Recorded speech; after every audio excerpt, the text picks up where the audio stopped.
Hello दोस्तों, welcome two movie honour, जहां आज मैं एक्सप्लेन करूंगा इट वेलकम टू डेरी की कंप्लीट सीरीज को, जो एक काफी बेहतरीन हॉरर सीरीज है। तो बिना वेट किए शुरू करते हैं। तो एपिसोड की शुरुआत होती है डेरी से, जहां पर हम स्टोरी देख रहे हैं इट मूवी के 27 साल पहले, मतलब 1962 की। और अब ये एग्जैक्ट 27 साल ही क्यों है, इस चीज के बारे में तुम्हें मूवी से पता होगा ही कि ये पेनीवाइज हर 27 साल में ही अपना आतंक इस शहर पर लाता है और हर बार काफी सारे बच्चे गायब हो जाते हैं, जिसे हमने पहले की 2 मूवीज में भी देखा था। और इस सीरीज में हम पेनीवाइज की ओरिजिन को देखेंगे। तो 4 जनवरी 1962 की एक रात को हम एक बच्चे को देखते हैं जो थिएटर में एक मूवी देख रहा था जिसका नाम है मैटी, जो लगातार एक पैसिफायर चूस रहा था। और ये यहाँ पर बिना टिकट के चुपके से मूवी देख रहा है और मूवी में एक गाना भी चल रहा होता है। इस गाने की बात को याद रखना क्योंकि ये चीज बाद में कनेक्ट होगी। तभी वहाँ पर एक थिएटर का आदमी उसे देख लेता है और उसे पकड़ने वहाँ पर आता है, क्योंकि ये बच्चा हमेशा ऐसे ही फ्री में वहाँ पर मूवी देखने आ जाता था। वो आदमी उसे पकड़ने के लिए उसके पीछे भागता है और मैटी वहाँ से बचकर निकल जाता है और एक टेबल के पीछे छुप जाता है। वो आदमी थिएटर रूम से बाहर आता है और वहाँ पर उसे एक आदमी हैंक मिलता है। वो उसे मैटी की शरारत के बारे में बताता है तो हैंक उसे समझाता है कि वो सिर्फ एक बच्चा है और वो वैसे भी उसका परिवार काफी परेशानी में है। तभी वहाँ पर खड़ी हैंक की बेटी, जिसका नाम रॉनी था, वो मैटी को देख लेती है। और जब वो थिएटर वाला आदमी उसे बच्चे के बारे में पूछता है तो रॉनी झूठ बोलकर उसे दूसरी तरफ भेज देती है और मैटी को बचा लेती है और अपने पापा के साथ में वहाँ से चली जाती है। मैटी राहत की सांस लेता हुआ वहाँ से खड़ा होकर जाने ही लगता है कि वो आदमी फिर से वहाँ पर आ जाता है। मैटी वहाँ से बचता हुआ भाग जाता है। अब मैटी वहाँ से अकेले शहर के बाहर जाने लगता है, क्योंकि उसे देखकर समझ आ रहा था कि वो यहाँ पर रहना नहीं चाहता, वो यहाँ से परेशान हो गया है। और वो शहर के बाहरी हिस्से पर पहुँचता है जहाँ पर बोर्ड लगा हुआ था वेलकम टू डेरी का, और वहाँ से एक गाड़ी से लिफ्ट मांगता है, पर वो गाड़ी नहीं रुकती। तभी एक दूसरी गाड़ी आती है और वो वहाँ पर रुकती है, जिस गाड़ी में एक हस्बैंड, उसकी प्रेग्नेंट वाइफ और उसके 2 बच्चे दिखते हैं। और वो मैटी को कार में बिठा लेते हैं क्योंकि बाहर बहुत ज्यादा ठंड थी। वो पूरा परिवार पहले बहुत नॉर्मल लग रहा था, पर धीरे धीरे चीजें अजीब होने लगती है, क्योंकि उनकी बच्ची एक बॉक्स खोलती है जिस पर लिवर लिखा हुआ था और उसमें लिवर के टुकड़े थे और खून था, जिसमें लड़की अपने फिंगर्स को डिप करती है और स्मेल करती है और जबरदस्ती मैटी को स्मेल करवाने की कोशिश करती है। और ये चीज देखकर बहुत ही अजीब लगता है। फिर उनका बच्चा जो है वो भी वियर्ड था, वो हर वर्ड को स्पेल करता था, जैसे कोई भी वर्ड बोला लाइक बैड तो वो बोलेगा BAD, और ये सब मैटी को काफी अजीब लगने लगता है। तभी उसे वही वेलकम टू डेरी का बोर्ड फिर से दिखता है, पर ऐसा कैसे हो सकता है, कार तो डेरी से बाहर जा रही थी। तभी मैटी परेशान होने लगता है और वो गाड़ी रोकने को बोलता है, पर कोई भी उसकी बात नहीं सुन रहा था, बल्कि सभी अजीब तरीके से हरकतें कर रहे थे और वही वर्ड्स को स्पेल कर रहे थे। तभी मैटी स्टीयरिंग को खींचने की कोशिश करता है और अचानक से उसका हाथ उस प्रेग्नेंट औरत के पेट पर लग जाता है और वो औरत अब अजीब तरीके से बिहेव कर रही है कि उसे लग गई है और अभी ही पेट से बच्चा बाहर आ जाएगा। और एकदम R-rated वे में खून वगैरह सब दिखाकर वो बच्चा वहाँ पर जन्म लेने लगता है। और जैसे ही वो बच्चा जन्म लेता है काफी भयानक सीन स्टार्ट हो जाता है, क्योंकि वो कोई नॉर्मल बच्चा नहीं था, वो एक मॉन्स्टर जैसा म्यूटेट हुआ बच्चा था जो दिखने में काफी ज्यादा घिनौना और जिसके पंख भी निकल रखे थे। और वो बच्चा इधर उधर कार में उड़ने लगता है और मैटी काफी ज्यादा डर जाता है और एकदम से वो बच्चा मैटी पर अटैक करता है। और मैटी को क्या होता है ये तो हमें नहीं दिखाया जाता, पर कार की विंडो टूटते हुए मैटी के पैसिफायर उछलता है और नीचे पानी में जाकर गिर जाता है और पानी को फॉलो करते हुए वो गटर में चला जाता है, जहाँ पर हमें सीरीज का टाइटल कार्ड देखने को मिलता है इट वेलकम टू डेरी। अब कहानी शिफ्ट होती है 4 महीने बाद अप्रैल 1962 में, जहाँ पर डेरी के एयरबेस पर हम कैप्टन हैनलन और रूसो को देखते हैं, जो इस शहर के पास में बने न्यूक्लियर पावर प्लांट की रखवाली करने यहाँ पर आए हैं। और ये कैप्टन हैनलन और कोई नहीं, फर्स्ट मूवी में दिखा जो ये लड़का था उसके ग्रैंडफादर है, क्योंकि वो भी हैनलन था। अब वहाँ पर कर्नल फुलर आते हैं और उनको रिसीव करते हैं और वहाँ पर गाड़ी चलाता हुआ एक आदमी ड्राइवर, वो भी काफी अजीब था, जिसका नाम है डिक। तभी वहाँ पर बेस पर हैनलन और रूसो का स्वागत होता है बाकी ऑफिसर्स द्वारा, पर वहाँ पर एक बंदा रेसिस्ट था, वो उसे सैल्यूट नहीं करता, जिसको कर्नल डांटता है। और वहाँ पर हैनलन बताता है अभी वो रेंट वाले घर में कुछ टाइम तक रहेगा, फिर बाद में उसकी फैमिली वहाँ पर रहने आएगी। अब सीन दिखाया जाता है एक स्कूल का, जिसमें एक लड़की लिली को दिखाया जाता है, जिसे बुरे स्टूडेंट्स बुली करते हैं और उसके बॉक्स में अचार की एक बोतल रख देते हैं जो उसके बॉक्स को खोलने पर फूट जाती है। पर वहाँ पर लिली की दोस्त मार्च उसके पास में आ जाती है। तभी वहाँ पर 2 और बच्चे दिखाए जाते हैं। एक फिल जो काफी क्यूरियस बच्चा था, इधर उधर की सारी जानकारी में उसे घुसना है, एलियंस की बातें करना, ये सब क्यों हो रहा है, कैसे हो रहा है, इन चीजों में वो घुसा रहता था। और दूसरा बच्चा था टेडी, जो एक पढ़ाकू बच्चा था और फिल की बातों में इंटरेस्ट नहीं रखता था। जहाँ पर फिल उसे बोलता है कि एयर बेस पर काफी सारे प्लेन्स आए हैं, तो शायद बेस पर कुछ ऐसा सीक्रेट है, वहाँ पर शायद एलियंस है जो लोग हमसे छुपा रहे हैं। और टेडी उसकी बातों को इग्नोर करता है। फिर टेडी और फिल अपने घर पर दिखते हैं, जिसमें फिल जो है ऑब्वियसली एक क्यूरियस लड़का था, तो वो खिड़की से दूसरे घर में झांक रहा होता है एक आंटी को कपड़े चेंज करते हुए।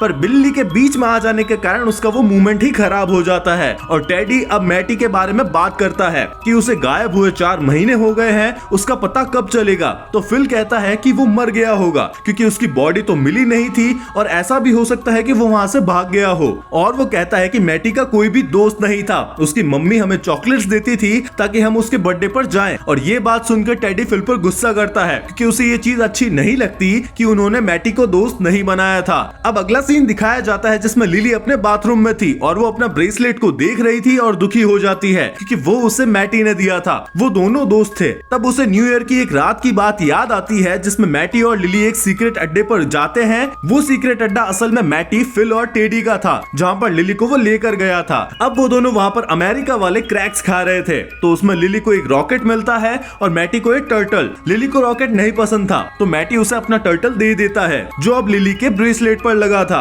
अब मैटी लिली से उसके पापा के बारे में पूछता है, क्योंकि बाकी बच्चे लिली का इस बात के लिए मजाक उड़ाते थे। तो लिली बताती है कि उसके पापा एक पिकल फैक्ट्री में काम करते थे और एक बार उसकी माँ और वो उसके पापा को लेने गए थे और लिली अंदर फैक्ट्री में कुछ भूल जाती है, जिसे लेने के लिए उसके पापा जब वापस जाते हैं और तभी वहाँ पर एक मशीन खराब हो जाती है और उसे बंद करने के चक्कर में उसके पापा मशीन की चपेट में आ जाते हैं और उनकी वहाँ पर डेथ हो जाती है, जबकि वो उनका डिपार्टमेंट भी नहीं था, वो बस हेल्प करने की कोशिश कर रहे थे। इसलिए उस सीन में बुली करने वाले लोगों ने उसके बॉक्स में अचार का डिब्बा रखा था। और अब लिली को ये बात हमेशा गिल्ट में डालती है कि अगर उस दिन वो चीज वो वहाँ पर नहीं भूलती तो उसके पापा वापस नहीं जाते और आज जिंदा रहते। पर मैटी उसे समझाता है कि वो उसकी गलती नहीं थी, जिससे लिली को थोड़ा अच्छा लगता है। तभी नया साल आता है और वहाँ पर आतिशबाजी होने लगती है, जिसे दोनों देख रहे होते हैं। अब मैटी लिली को पसंद करता था, वो उसके पास में आता है किस करने के लिए, पर लिली नर्वस हो जाती है और दूर हट जाती है। अब मैटी उसे सॉरी बोलता है और ये सोचता है कि वो उसे पसंद नहीं करती। लिली बोलती है कि हम अच्छे दोस्त हैं, क्योंकि वो नर्वस थी, और मैटी वहाँ से चला जाता है। अब वापस प्रेजेंट में लिली दिखाई जाती है, जो ये सब बात सोचकर दुखी हो रही थी। तभी उसकी माँ आकर उसे तैयार होने को बोलती है और कहती है कि तुम्हें अब तो अपने पापा की कब्र पर जाना होगा, क्योंकि लिली उस रिग्रेट के चलते 1 साल से अपने पापा की कब्र पर भी नहीं गई थी। अब लिली वही बाथरूम में बैठी होती है, तभी उसे बाथटब की सिंक से मैटी की आवाज आती है, जो एक गाना गा रहा था। और मैंने जो बोला था कि स्टार्टिंग में गाने की बात याद रखना, तो वो यही गाना मैटी गा रहा है। पर ये चीज उस मूवी की है, ये लिली को नहीं पता था। तभी लिली बोलती है कि मैटी, क्या ये तुम हो? तब अंदर से आवाज आती है कि हाँ, ये मैं ही हूँ और मैं यहाँ से बाहर नहीं आ पा रहा, क्योंकि मुझे वो आने नहीं देता। तभी उसी सिंक के छेद से 2 उंगलियां बाहर आती है, जो खून से भीगी हुई थी। और अब ये चीज बहुत ही अनयूजुअल थी। और ये बात जब लिली मार्च को बताती है, तो मार्च उसे कहती है कि ऐसी बहकी बहकी बातें और किसी के सामने मत करना, नहीं तो सब हमें पागल बोलेंगे। तो लिली बोलती है कि तुम्हें मेरी टेंशन नहीं है, तुम्हें बस अपनी पड़ी है कि लोग तुम्हारे बारे में कुछ ना बोले। और लिली इस चीज से दुखी हो जाती है और वहां से चली जाती है। अब टेडी और फिल उसी सीक्रेट अड्डे पर जा रहे होते हैं, तभी उन्हें वहां पर लिली पहले से ही खड़ी मिलती है और लिली उन्हें मैटी और बाथटब के बारे में बताती है, जिसमें फिल बोलता है कि ये तो पॉसिबल ही नहीं है, क्योंकि ना तो कोई 4 महीने तक गटर में जिंदा रह सकता है और ना ही ऐसे कोई पाइप से, पर्टिकुलर लिली के पाइप में ही बोले, ऐसी हरकत कर सकता है। अब ऑब्वियसली बंदा क्यूरियस और लॉजिकल था, इसलिए उसने लॉजिकल रिएक्शन भी दिया, जिसमें टेडी भी बोलता है कि लिली को कि मैं तुम्हारी बात पर यकीन करना चाहता हूँ, क्योंकि मैं भी यही चाहता हूँ कि मैटी सही सलामत हो और मिल जाए, पर इस बात पर मैं यकीन नहीं कर सकता, ये तुम्हारा वहम हो सकता है। अब इधर हैनलन और फुलर को दिखाया जाता है, जो अपनी बातें कर रहे थे कि उन्होंने ये काम क्यों चूज किया और ये काम करके वो अपने फादर को प्राउड फील करवाना चाहते हैं। और अब टेडी को दिखाया जाता है, जो अपने घर में फैमिली के साथ में डिनर टेबल पर प्रेयर कर रहा है। और टेडी अपने पिता से एक बात पूछता है कि क्या किसी बच्चे को गटर में 4 महीनों तक बंद रखा जा सकता है और वो वहां से जिंदा बच सकता है? तब उसके पिता बोलते हैं कि हम जूइश है, हम पर जितना अत्याचार हुआ है वैसा किसी पर भी नहीं हुआ होगा। हमारी स्किन को निकाल लिया जाता था और उससे लैंप शेड बनाए जाते थे, मतलब लैंप के ऊपर लगने वाला कपड़ा। अब ये चीज उसके पापा इसलिए बोल रहे थे क्योंकि उन्होंने सोचा कि टेडी कोई कॉमिक में हुई चीज को लेकर ऐसे सवाल पूछ रहा है, और उसके पापा टेडी के पास में पड़ी कॉमिक उठाते हैं और बोलते हैं कि इन सबको पढ़ना छोड़ दो, और गुस्से से कॉमिक को ही फेंक देते हैं। जो तुम ध्यान से देखो तो ये डीसी की कॉमिक्स है, फ्लैश की, जिसका नाम पहले डिटेक्टिव कॉमिक्स था। और टेडी अब रूम में आता है जहाँ पर वो एक और बैटमैन की कॉमिक पढ़ रहा होता है। तभी उसके रूम की लाइट्स थोड़ी थोड़ी देर से बंद होने लगती है। ऐसा 3-4 बार होता है और फिर से वो लाइट बंद हो जाती है। पर इस बार जब टेडी उस लाइट को ऑन करता है तो उसे काफी भयानक नजारा दिखता है कि लैंप पर भयानक फेसेस की स्किन लगी हुई थी। वो चीज जो उसके पापा बता रहे थे, वो एकदम से डर जाता है और लैंप नीचे गिर जाता है और वो भी बेड से नीचे गिर जाता है और अपना फेस छुपाने लगता है और चिल्लाता है। तभी उसका भाई वहाँ पर रूम में गेट खोलता है और उसका भाई बोलता है कि मुझे शर्म आती है कि तुम मेरे भाई हो। अब टेडी ये चीज लिली और फिल को बताता है तो फिल कहता है मतलब अगली बारी अब मेरी है, और फिल को टेडी की बात पर भरोसा हो जाता है क्योंकि वो उसे जानता था। और ऐसी भयानक डरने वाली सिचुएशन में टेडी हमेशा उल्टी करता है, जो वो अभी भी कर रहा था। फिर अब वो तीनों सोचते हैं कि ये बात किसी को नहीं बता सकते क्योंकि कोई भी यकीन नहीं करेगा, तो वो सब खुद इस चीज को पता लगाने के लिए सोचते हैं और लाइब्रेरी जाते हैं जहाँ पर फिल की बहन सूजी भी आ जाती है। अब वो वहाँ पर पुराने न्यूज़पेपर्स की हेडलाइंस पढ़ रहे होते हैं और मैटी की खबर देखते हैं जिसमें लिखा होता है कि शक मैटी के पिता पर है, उन्होंने मैटी को शायद मारा होगा, पर ऐसा कुछ कहा नहीं जा सकता। और सबसे लास्ट मैटी को देखने वाली एक लड़की थी और ये लड़की उस रॉबिन की ही बात हो रही है जिसे हमने स्टार्टिंग में देखा था। तो अब चारों वहाँ पर जाते हैं, पर रॉबिन पहले से ही इस चीज से गुस्सा हो जाती है क्योंकि इस खबर के कारण उसे पुलिस वालों ने बहुत बार पूछताछ करी है और उसके पापा को भी शक की नजरों से देखा गया है, तो वो उनसे बिना बात किए जाने लगती है। तभी बड़बोला फिल उस गाने का जिक्र करता है और रॉबिन के दिमाग में घंटी बजती है कि तुम किस गाने की बात कर रहे हो, क्योंकि उसे भी थिएटर के बेसमेंट में बच्चों के रोने और गाने की आवाज सुनाई दे चुकी है। तभी हमें हैनलन दिखाया जाता है जो अब सोने की तैयारी कर रहा है और अपनी फैमिली फोटो को देखता है। तभी जैसे ही वो सोने लगता है 3 लोग मास्क पहने हुए वहाँ पर आते हैं और उस पर अटैक करते हैं और हैनलन से किसी स्पेसिफिक एयरक्राफ्ट का कोड मांगते हैं। हैनलन बोलता है कि वो इन्फॉर्मेशन क्लासिफाइड है और मैं ये तुम्हें नहीं बताऊंगा, भले ही तुम मुझे मार दो। तभी वहाँ पर रूसो आता है और हैनलन रूसो मिलकर तीनों को वहाँ से भगा देते हैं। अब अगला सीन हमें दिखाया जाता है जिसमें सारे चिमकांडी बच्चे अब उस थिएटर में आ गए हैं उस गाने को सुनने जो उस मूवी में सुनाई दिया था, और रोनी प्रोजेक्टर रूम में जाकर वो मूवी चलाती है और लिली आइडेंटिफाई कर लेती है कि हाँ ये वही गाना है जो मैटी ने सिंक के होल में से गाया था। और टेडी और फिल वहाँ पर बोलते हैं कि 4 जनवरी को मैटी का बर्थडे था और उसकी माँ ने हमें चॉकलेट्स भी दी थी ताकि हम मैटी को अकेला ना रहने दे, हम वहाँ पर चले जाएं, पर वो दोनों भूल गए थे और अब इस चीज से उन्हें रिग्रेट है कि अगर ऐसा हम नहीं करते तो शायद मैटी आज जिंदा रहता, और सेम रिग्रेट लिली को भी है। अब मूवी देखते देखते उन्हें मूवी में मैटी दिखाई देता है और मैटी के साथ में वही कार वाली फैमिली थी जिसे हमने देखा था। अब मैटी उन चारों से बात करने लगता है जिसके हाथ में एक बच्चा भी था, और मैटी अब उन चारों को बोलता है कि ये सब तुम लोगों की गलती है जिसकी वजह से आज मेरी ये हालत है, और वो अजीब सी स्माइल करने लगता है और देखते ही देखते उसके हाथ से वो बच्चा थिएटर स्क्रीन फाड़ कर बाहर गिर जाता है। और अब वो वही बच्चा था जो मॉन्स्टर बच्चा हमने कार में देखा था। अब वो उन पर अटैक कर देता है और देखते ही देखते फिल और टेडी को हवा में उड़ाकर उनको चीर फाड़ देता है और मार देता है। और ये सब चीज रोनी प्रोजेक्टर रूम से देख रही थी, वो भी काफी ज्यादा डर जाती है। अब लिली डर के कारण चेयर के नीचे छुप जाती है जहाँ पर उसे सूजी भी दिखती है। वो उसे बचाने के लिए उसका हाथ पकड़ती है, तभी वो मॉन्स्टर बच्चा उस पर भी हमला कर देता है और लिली खून से लथपथ हो जाती है। इधर रोनी प्रोजेक्टर रूम में कैद थी, पर वो कैसे भी करके वहां से बाहर निकलती है और लिली को लेकर थिएटर से बाहर जाती है और वो उससे पूछती है कि बाकी लोग कहाँ हैं, क्या हुआ है उन्हें। लिली बोलती है कि उस मॉन्स्टर ने सभी को मार दिया, और जैसे ही वो ये बोलकर अपने हाथ को नोटिस करती है तो उसके हाथ में सूजी का कटा हुआ हाथ रह गया था, और ये देखकर उसका दिमाग खराब हो जाता है और डर के मारे वो भयानक तरीके से चिल्लाने लगती है। और ये एपिसोड यहाँ पर एंड हो जाता है।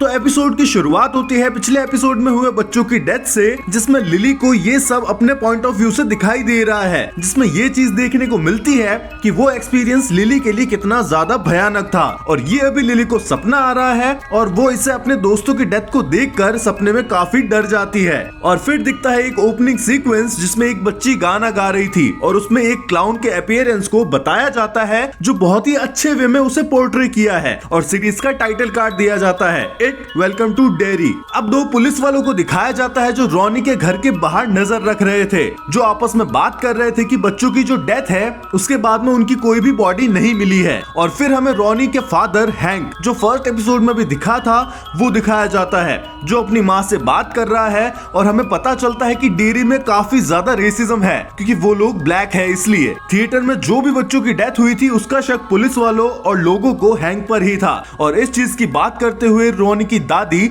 बहुत ही गुस्से में बोलती है कि थिएटर की चाबी सिर्फ तुम्हारे पास ही थोड़ी ना है, बाकी लोगों के पास भी है, पर पुलिस वाले उन लोगों के घर के बाहर तो नहीं खड़े। अब ये बातें रॉनी अपने रूम से सुन रही थी और अपने पापा को बुलाने पर वो रूम से बाहर आती है और रोने लगती है कि ये सब मेरी गलती है, मैं उन लोगों को अगर वहां नहीं लेकर जाती तो ऐसा कुछ भी नहीं होता और अब पुलिस आपको ले जाएगी। तब उसके पापा उसे समझाते हैं कि तुम्हारी कोई भी गलती नहीं है, मुझे कोई भी कहीं लेकर नहीं जा रहा। फिर हमें दिखाया जाता है हैनलन को, जिसने एक घर रेंट पर ले लिया है और जैसा उसने पिछले एपिसोड में कहा था उसकी वाइफ शार्लेट और उसका बच्चा विल उसके साथ में रहने आए हैं और उन्हें ये अंदाजा है कि डेरी में लोग कितने रेसिस्ट है। अब हैनलन अपने बच्चे को टेलीस्कोप गिफ्ट करता है जिससे देखकर विल काफी ज्यादा खुश होता है और विल एक काफी होशियार बच्चा था जिसे अपनी एज के बच्चों से काफी ज्यादा नॉलेज थी। अब हमें अगले दिन दिखाया जाता है मार्च को, जो पॉपुलर गर्ल्स के क्लब में शामिल होने के लिए काफी ज्यादा डेस्परेट थी, भले ही बाकी लड़कियां उसे कितना ही इग्नोर करे।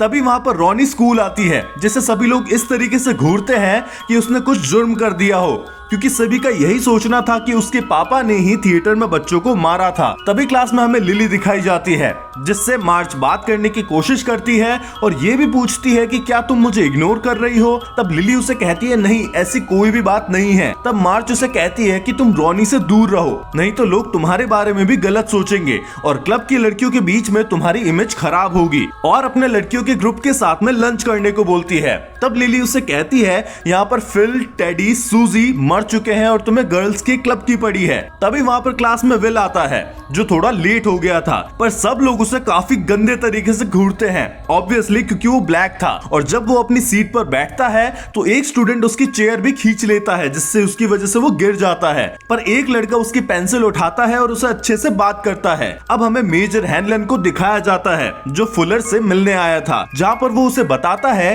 कि उस पर जो हमला हुआ था वो मास्टर्स ने किया था, वही बंदा जिसने एयरबेस पर उसे सैल्यूट नहीं किया था। पर हैनलन को ये सच नहीं लगता क्योंकि उस पर जिस आदमी ने हमला किया था उसने एक सोवियत गन पकड़ रखी थी जिसे चलाने की औकात मास्टर्स की नहीं थी, पर वो इस शक के साथ में ही वहाँ से चला जाता है। फिर हमें शार्लेट को दिखाया जाता है जो बाहर शॉपिंग करने आई थी, उसे वहाँ पर कुछ लोग घूरते हैं और वही रेसिज्म वाली लुक देते हैं, जहाँ पर वो ये भी देखती है कि एक मशहूर आदमी पॉल बनियन का स्टैचू वहाँ पर लगाया जा रहा है। ये वही स्टैचू है जो हम लोगों ने इट मूवी में भी देखा था। अब शार्लेट एक शॉप पर आती है, तभी वहाँ पर वो देखती है कि कुछ बच्चे एक बच्चे को बुली कर रहे हैं और कोई भी बड़ा उन्हें रोक नहीं रहा है, तो वो जाकर वहाँ पर उन्हें रोकती है, पर उल्टा बाकी लोग उसे ही घूरने लगते हैं जैसे कि उसने कुछ गलत काम कर दिया हो। अब रात में डिनर करते हुए ये बात वो बताती है तो हैंडल उसे कहता है कि इन चीजों से दूर ही रहो।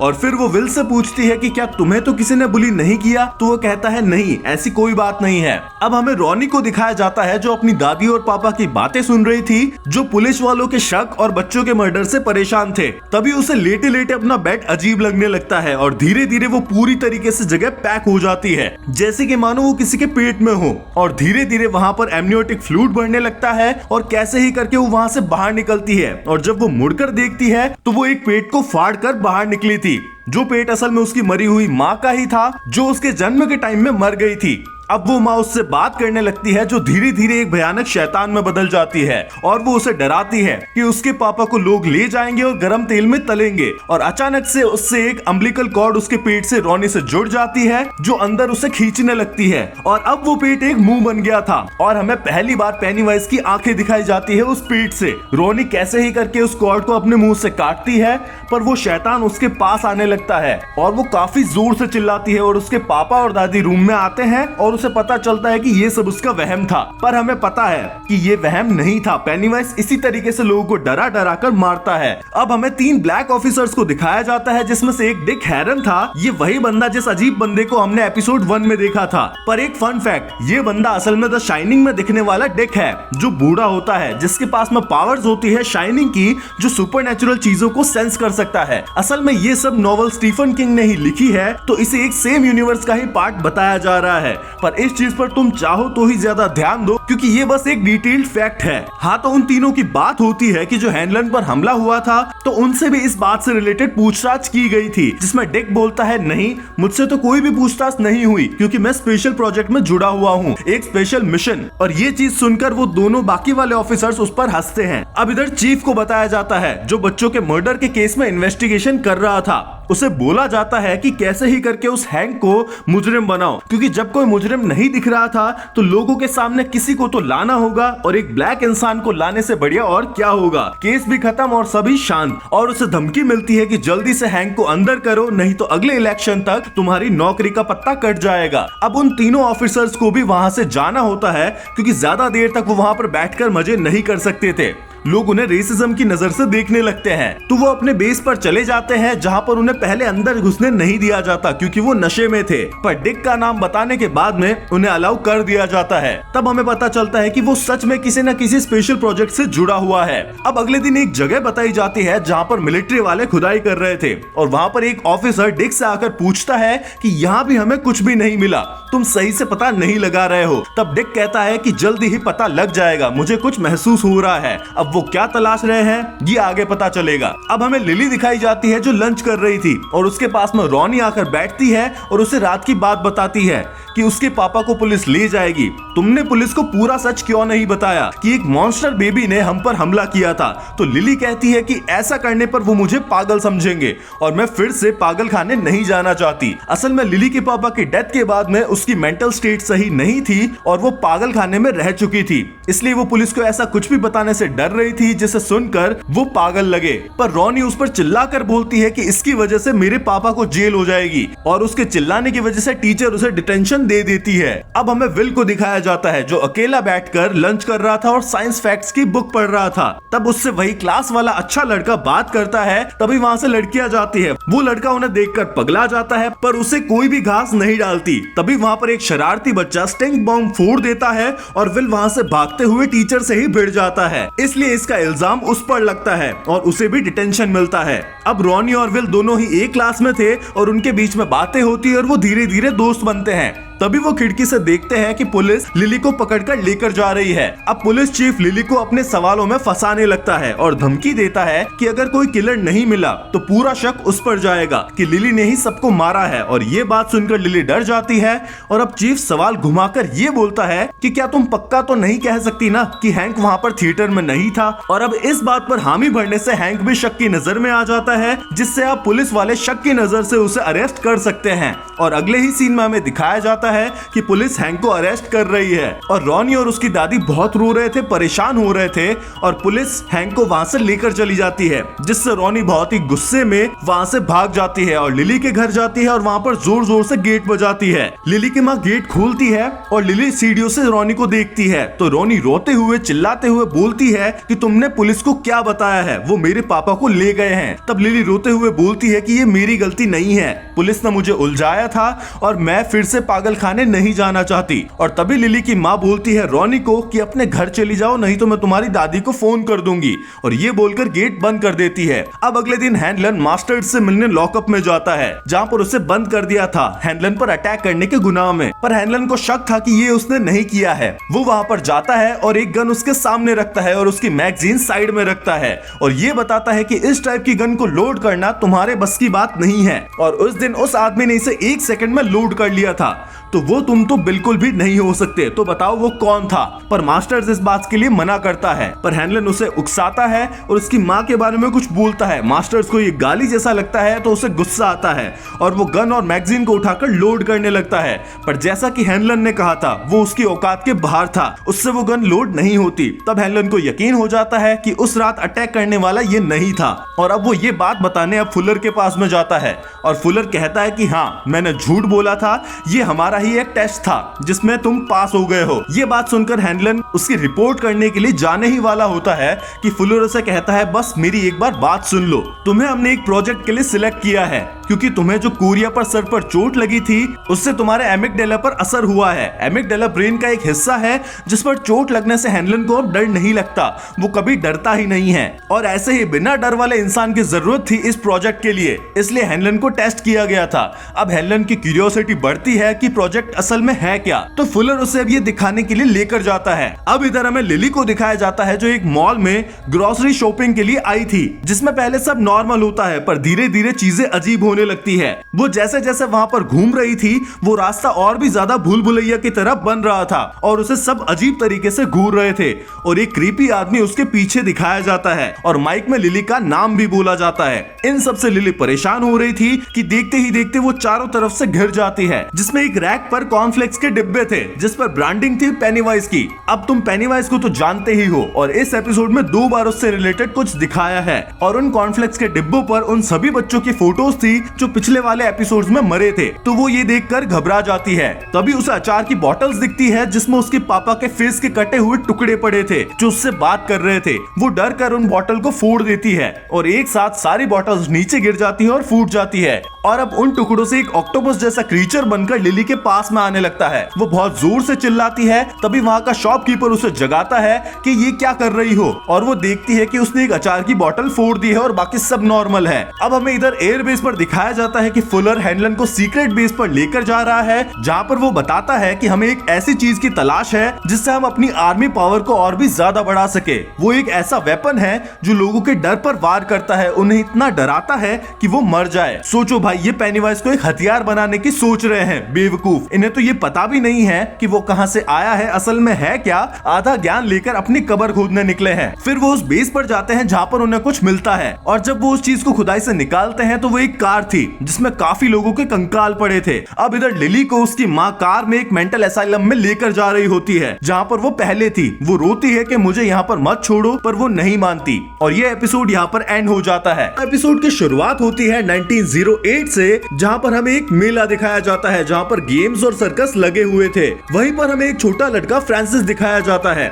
जो बड़ा होकर जनरल शॉ बनेगा, जिसे हमने पहले वाले एपिसोड्स में देखा था। अब यहाँ पर फ्रांसिस मेले में घूम रहा था और नई नई चीजों को देख रहा था। वहीं पर वो एक जोकर के मेकअप में बैठी हुई लड़की को देखता है और वहाँ से पास के एक मिरर इल्यूजन हॉरर हाउस में जाता है जहाँ पर एक आदमी दिखाया जाता है जो फ्रांसिस को और अंदर जाने के लिए उकसा रहा था। और एक फन फैक्ट, ये आदमी असल में एंडी मशेटी है जिसने ये सीरीज और इट की दोनों मूवीज डायरेक्ट करी है, साथ ही में इसने द फ्लैश मूवी भी डायरेक्ट करी है। हाँ, तो अब फ्रांसिस अंदर जाता है जहाँ पर काफी सारे लोग उसे देखने को मिलते हैं जो उसे घूर रहे थे और वो थोड़ा और अंदर जाता है जहाँ पर धीरे धीरे अंधेरा बढ़ रहा था और उसे वहाँ पर एक बूढ़ा आदमी बुलाता है और जैसे ही वो उसके पास में जाता है उसकी भयानक शक्ल देखकर वो डरकर वहाँ से भाग जाता है और भागता हुआ बाहर जाकर अपने फादर से टकराता है। अब उसके फादर उसे एक गुलेल देते हैं एज अ गिफ्ट जो उन्होंने इस मेले से ही उसके लिए खरीदी थी। अब वो दोनों कार में जा रहे होते हैं कि बीच रास्ते में ही उनकी गाड़ी का इंजन गर्म हो जाता है।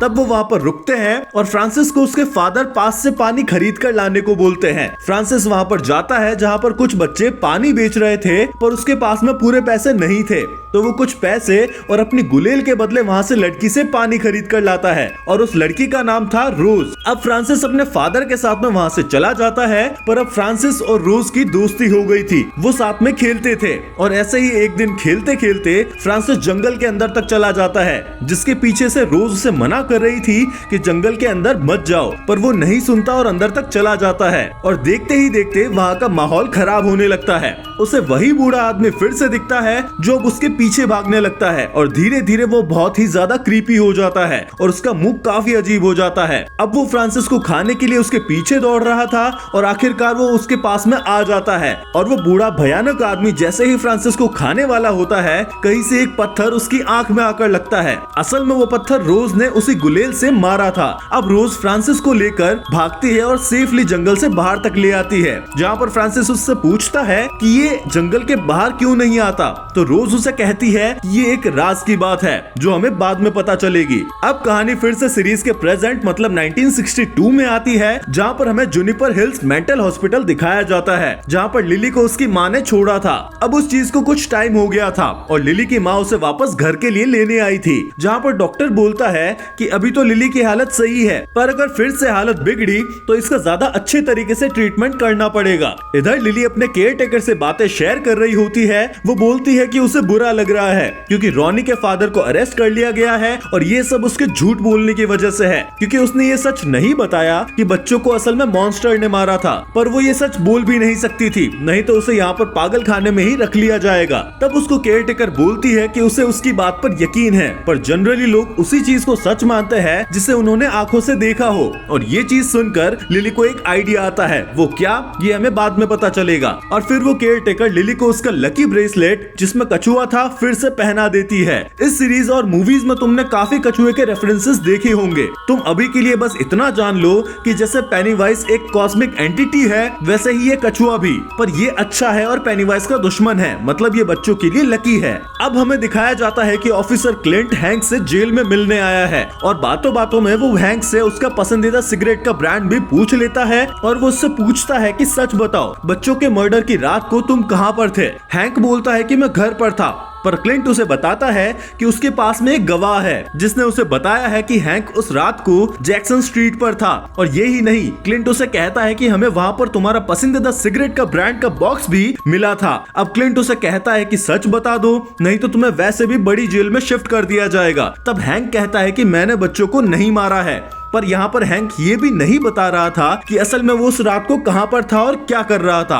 अब हमें दिखाया जाता है रॉनी को, जो स्कूल में आई थी और उसे सभी बच्चे घूर रहे थे क्योंकि उसके पापा मर्डर के इल्जाम में जेल में थे और उसके लॉकर पर भी किसी ने लिखा था कि उसके बाप को फ्राई किया जाएगा और ये काम पक्का इन गर्ल्स क्लब की लड़कियों ने ही किया है। अब बाथरूम का सीन दिखाया जाता है जिसमें लिली रॉनी से मिलने आती है और उससे सॉरी बोलती है, पर रॉनी गुस्सा थी। लिली कहती है कि मेरे बोलने से कुछ भी किसी को फर्क नहीं पड़ता, बस मुझे पागल समझकर पागल खाने में डाल देते। मेरी बात का कोई भी विश्वास नहीं करता कि किसी मॉन्स्टर ने उन बच्चों को मारा है। हम लोगों को कुछ सबूत दिखाना होगा कि ऐसा कुछ अजीब है जिससे बच्चों की मौत हुई है। इसके लिए वो एक कैमरा भी अपने साथ में लाती है कि हम उस मॉन्स्टर की फोटो खींचेंगे और लोगों को दिखाएंगे। तब रॉनी कहती है कि हाँ मान लिया, हमने इससे इट की फोटो खींच ली, पर ये अभी का तो जमाना था नहीं कि बस फोटो खींची स्मार्टफोन में और फोटो अवेलेबल। तो वो कहती है कि हमें किसी को फोटो डेवलप करने के लिए देना होगा और जब वो ऐसी चीज देखेगा तो हमें फोटोज वापस ही नहीं करेगा और हम खुद से ये फोटो डेवलप करने का काम भी नहीं कर सकते क्योंकि हमें ये नहीं आता है। तो हमें कोई ऐसा चाहिए जो जीनियस हो और उसे केमिकल्स वगैरह की समझ हो। अब हमें जनरल शॉ को दिखाया जाता है जो पिछले एपिसोड में जमीन से निकली हुई कार के बारे में बात कर रहा था। वो कहता है कि गाड़ियों के बनने से भी 300 साल पहले जमीन में इट को गाड़ा था, मतलब आर्मी भी इट के बारे में काफी जानकारी रखती है। वो कुछ फोटोज देखते हैं जो 1935 की थी जिसमें एक काफी बड़ा मैसेकर हुआ था और हमें ये फ्यूचर में सीजन 2 में शायद इसी की कहानी देखने को मिल सकती है, जिसका एक सीन हमें इंट्रो वाले म्यूजिक में भी दिखाया जाता है। अब शो कहता है कि डिक भी आज तक कुछ खास नहीं ढूंढ पाया है, पर अब वो उसे एक ऐसी चीज देगा जिसकी हेल्प से वो इट को ढूंढ पाएगा। अब इधर डिक को दिखाया जाता है जो अपने दोस्तों के साथ में बैठा था, पर उस जगह की हालत काफी ज्यादा खराब थी। तभी उसे जनरल की तरफ से बुलावा आता है क्योंकि अब उसे हैनलन और पॉली के साथ में हेलीकॉप्टर में जाना था और इट की तलाश करनी थी। और शो उसे बॉक्स देता है जिसमें वो चीज थी जिससे ये खोज आसान हो जाएगी। अब हेलीकॉप्टर में हमें दिखाया जाता है कि इस बॉक्स में असल में वो गुलेल ही थी जो शॉ को बचपन में उसके फादर ने दी थी और शॉ ने उसे रोज को दिया था, जिससे रोज ने उस इट की आंख में पत्थर मारा था। अब डिक उस गुलेल की हेल्प से अपनी पावर्स यूज करता है और हैनलन को डायरेक्शन बताता है कि उसे हेलीकॉप्टर कहां पर लेकर जाना है। अब हमें रोज दिखाई जाती है जो बड़ी हो गई थी और वो एक मीटिंग में बैठी थी जहां पर लोगों को ये प्रॉब्लम थी कि आर्मी वाले हमारे पवित्र जमीन पर खुदाई कर रहे हैं। तभी डैनियल वहां पर आता है और अपनी आंटी रोज को खुदाई में निकली कार के बारे में बताता है कि वो ब्रैडली की थी 1935 से, मतलब इन लोगों को भी इट के बारे में काफी जानकारी है। अब हमें डिक को दिखाया जाता है जो एक ट्रांस में चला गया था। उससे कुछ विजन्स दिख रहे थे, जैसे कि वो एक अंधेरी जगह पर है और वहाँ उसे पेनीवाइज सर्कस का बोर्ड दिखाई देता है, जिसका गेट खुलते ही उसे पेनीवाइज की आंखें दिखती है और वो देखता है कि एक लाशों का ढेर है जिसमें उसकी ग्रैंड माँ भी थी। ये लाशों का ढेर बिल्कुल वैसा ही है जैसा हमने मूवीज में देखा था। यहाँ पर डिक की दादी उसे कहती है कि वो आ रहा है, तुम यहाँ से भाग जाओ। तो डिक वहाँ से डरकर भागता है और गेट को खोलने लगता है, पर असल में वो उस प्लेन का एग्जिट गेट खोल रहा था और वो नीचे कूदने ही वाला था। तभी हैनलन उसे वहाँ पर आकर बचा लेता है और उसे होश में लाता है। अब शॉ डिक के पास में आकर पूछता है कि क्या तुमने उसे देखा? तब डिक बोलता है कि मैंने उसे नहीं, बल्कि उसने मुझे देख लिया है और ये नहीं होना चाहिए था। अब हमें रुक जाना चाहिए, अगर ऐसा ही करते रहे तो कुछ बहुत ही बुरा होगा। पर इस बात को शॉ अनसुना कर देता है और डिक को बोलता है कि तुमने बढ़िया काम किया है, मैं तुम्हारे लिए क्या कर सकता हूँ। तो डिक कहता है कि एक रिक्वेस्ट है, मुझे और मेरे दोस्तों को बैठने के लिए कोई ढंग की जगह मिल जाए बस। तो शॉ कहता है ठीक है, मैं कुछ करता हूँ। अब इधर बिल और रिची बातें कर रहे थे, तभी वहाँ पर लिली और रॉनी आती है और उससे पूछती है कि क्या तुम्हें फोटो डेवलप करना आता है, और वो उसे सारी बातें बता देती है। अब हमें दिखाया जाता है कि रोज एक एंटीक शॉप में काम करती थी और शॉ वहाँ पर उससे मिलने आता है। ये लोग असल में 50 साल से एक दूसरे से मिल रहे थे। शॉ उसे बताता है कि शहर से जाने के बाद में वो सब कुछ भूल गया था और जब वापस आया तब हल्की हल्की यादें फिर से आने लगी। तब रोज कहती है कि ये सभी के साथ में होता है, ये चीज तुम्हें मूवीज से भी पता होगी कि ये सब पेनीवाइज ही करता है कि डेयरी से जो भी जाता है वो वहाँ का सब कुछ भूल जाता है। रोज ने असल में एक अपील डाली थी ताकि आर्मी वाले उनकी पवित्र जगह पर खुदाई ना कर सके, इसलिए शॉ उससे पूछता है कि तुम अपनी पवित्र जगह के बारे में बता दो तो हम वहाँ पर खुदाई रोक देंगे। और हमें फ्लैशबैक दिखाया जाता है जिसमें फ्रांसिस रोज को बोलता है कि उसके फादर का ट्रांसफर हो गया है और वो वहाँ से जाने वाला है। तो एज ए रिटर्न गिफ्ट रोज वो गुलेल फ्रांसिस को वापस देती है जिसे शॉ ने डिक को दिया था यूज करने के लिए। अब रॉनी, रिची, बिली और लिली ये सभी उस हैंगआउट वाली जगह पर आते हैं और डिस्कस करते हैं कि वो फोटो कैसे ले, क्योंकि ये सभी के सामने अलग अलग रूपों में आता है। रिची बोलता है कि वो कोई भूत होगा और ऐसे मैंने सुना है कि भूतों को बुलाने के लिए कब्रिस्तान में जाकर कुछ कैंडल और मंत्र का यूज करते हैं। तो अब ये सब यही करने वाले थे। इधर हमें दिखाया जाता है कि डिक हैनलन के घर डिनर के लिए आया था और बातों ही बातों में डिक हैनलन के बेटे का जिक्र करता है। तो बाद में हैनलन उससे पूछता है कि तुम्हें मेरे बेटे के बारे में कैसे पता? तो डिक उस बात को टाल देता है। फिर हैनलन बोलता है कि जब मुझ पर अटैक हुआ था तब भी तुम वहीं थे, मैंने महसूस किया था जैसे तुम मेरे दिमाग को पढ़ रहे हो, जैसा कि तुम अभी कर रहे थे। तब डिक बताता है कि वो उसके डर को ढूंढ रहा था, पर हैनलन को तो डर ही नहीं लगता और डिक कहता है कि मैं ऐसे दिमाग से दूर ही रहना चाहूंगा। अब इधर चारों बच्चे जाकर कब्रिस्तान में पूरी कालाकांडी करते हैं और भूतों को बुलाने लगते हैं, जहाँ पर एक मूवमेंट बनता है रॉनी और बिल के बीच में, पर वहाँ पर कोई भी भूत नहीं आता क्योंकि रिची एक नंबर का फेंकू था। अब वो वहाँ से जाने लगते हैं कि उनके साथ में कुछ अजीब होने लगता है, जैसे वहाँ का एग्जिट गेट उनसे दूर होते जा रहा था और वो वहाँ से बाहर ही नहीं निकल पा रहे थे। फिर उन्हें वहाँ पर फर्स्ट एपिसोड में मरे हुए बच्चों के भूत हवा में तैरते हुए उनका पीछा करते हुए दिखाई देते हैं। सभी डर के इधर उधर साइकिल से भागने लगते हैं और इसी झड़प में वो कैमरा से फोटोज भी ले रहे थे।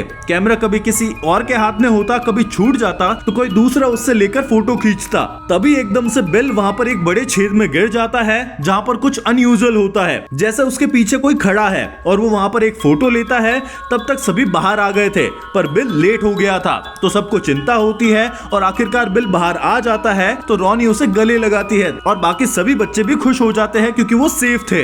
अब वो स्कूल में चोरी छिपे घुसते हैं और फोटोज को डेवलप करने लगते हैं, जिसमें एक एक करके वो फोटोज देख रहे थे और उन्हें सबूत मिल गया था क्योंकि फोटोज में उन बच्चों के भूत दिखाई दे रहे थे। अब लास्ट में एक फोटो जो बिल ने खींची थी उसे देखते हैं तो उसमें काफी धुंधली सी एक परछाई देखने को मिलती है और ये सब बच्चे बोलते हैं कि ये तो एक जोकर है, एक क्लाउन, और एपिसोड यहाँ पर एंड हो जाता है। हमने अभी तक देखा था कि बच्चे भूतों की फोटोज खींच लेते हैं और अब ये सभी उन फोटोज को लेकर पुलिस स्टेशन जाते हैं ताकि उन्हें ये सबूत दे सके कि थिएटर में बच्चों को मारने वाला एक मॉन्स्टर या फिर भूत जैसी कोई चीज थी। अब वो पुलिस स्टेशन में जाते हैं और बताते हैं कि उसी मॉन्स्टर ने हम पर फिर से हमला किया था और हमने उसकी फोटोज भी खींची है। पर जब पुलिस उन फोटोज को देखती है तो उनमें कुछ भी नहीं था, बस इधर उधर की फोटोज दिखाई देती है जैसे कोई स्टैचू या फिर पेड़ पौधे। और जब बच्चे उन्हें वो फोटो दिखाते हैं जिसमें क्लाउन जैसा जैसा अपीयरेंस लग रहा था। तब पुलिस बोलती है कि तुम लोग पागल हो गए हो, कुछ भी बोले जा रहे हो, ये तो बस एक नॉर्मल सा स्टैचू है, और पुलिस वाले बच्चों को वहाँ से भगा देते हैं। अब इधर स्कूल में सभी बच्चे बातें कर रहे होते हैं कि वो इट एक ड्रैक्युला की तरह होगा जिसे मिरर या फिर फोटोज में नहीं देखा जा सकता, और वो चाहता तो हमें कब्रिस्तान में ही मार सकता था, पर उसने ऐसा नहीं किया, वो हमें परेशान करना चाहता था। पर अब ये सारी चीजें हम बड़ों को कैसे बताएं, हम पर कोई सबूत भी नहीं है। तब लिली कहती है कि एक इंसान है जो इन बातों पर यकीन करेगी, और फिर वो अपनी केयर टेकर से मिलने जाती है और कैफे में उनसे इस तरह की किसी घटना के बारे में पूछती है। तब वो केयर टेकर बताती है कि 30 साल पहले काफी सारे बच्चे गायब तो हुए थे, पर उस टाइम काफी गरीबी का माहौल था और शायद बच्चे टाउन छोड़कर चले गए थे। और लिली को बोलती है, पर जैसा तुम बता रही हो कि कोई मॉन्स्टर जैसा कुछ इंसिडेंट, तो वो मैंने कभी भी नहीं सुना था। पर वो केयर टेकर उसे हौसला देती है कि मेरे पापा कहते थे कि अगर तुम्हारे पास अच्छे दोस्त हैं तो तुम कुछ भी कर सकते हो, पर अपनी खोज में तुम लगी रहो। अब हमें रोज दिखाई जाती है जो शार्लेट के घर पर फर्नीचर डिलीवर करने आई थी, और जब दोनों आपस में बातें करते हैं तो शार्लेट उससे पूछती है कि डेयरी में इतने सारे बच्चों के साथ में हादसे क्यों होते हैं। तो रोज कहती है कि डेयरी एक काफी अच्छी जगह है, पर कुछ टाइम के बाद में यहाँ पर कुछ हादसे भी होते हैं, तो तुम अपने करीबी लोगों का ध्यान रखना। और रोज शार्लेट को अपना नंबर भी देती है। इधर हमें दिखाया जाता है कि डिक और उसके दोस्तों को अब बैठने और टाइम स्पेंड करने के लिए एक स्टोर हाउस जैसी जगह दे दी गई थी, पर वहाँ पर काफी ज्यादा गंदगी थी और वहाँ पर सबसे पहले सफाई करनी पड़ेगी। अब इधर क्लासरूम का सीन दिखाया जाता है जिसमें एक स्नेल पर अगर कोई पैरासाइट अटैक करता है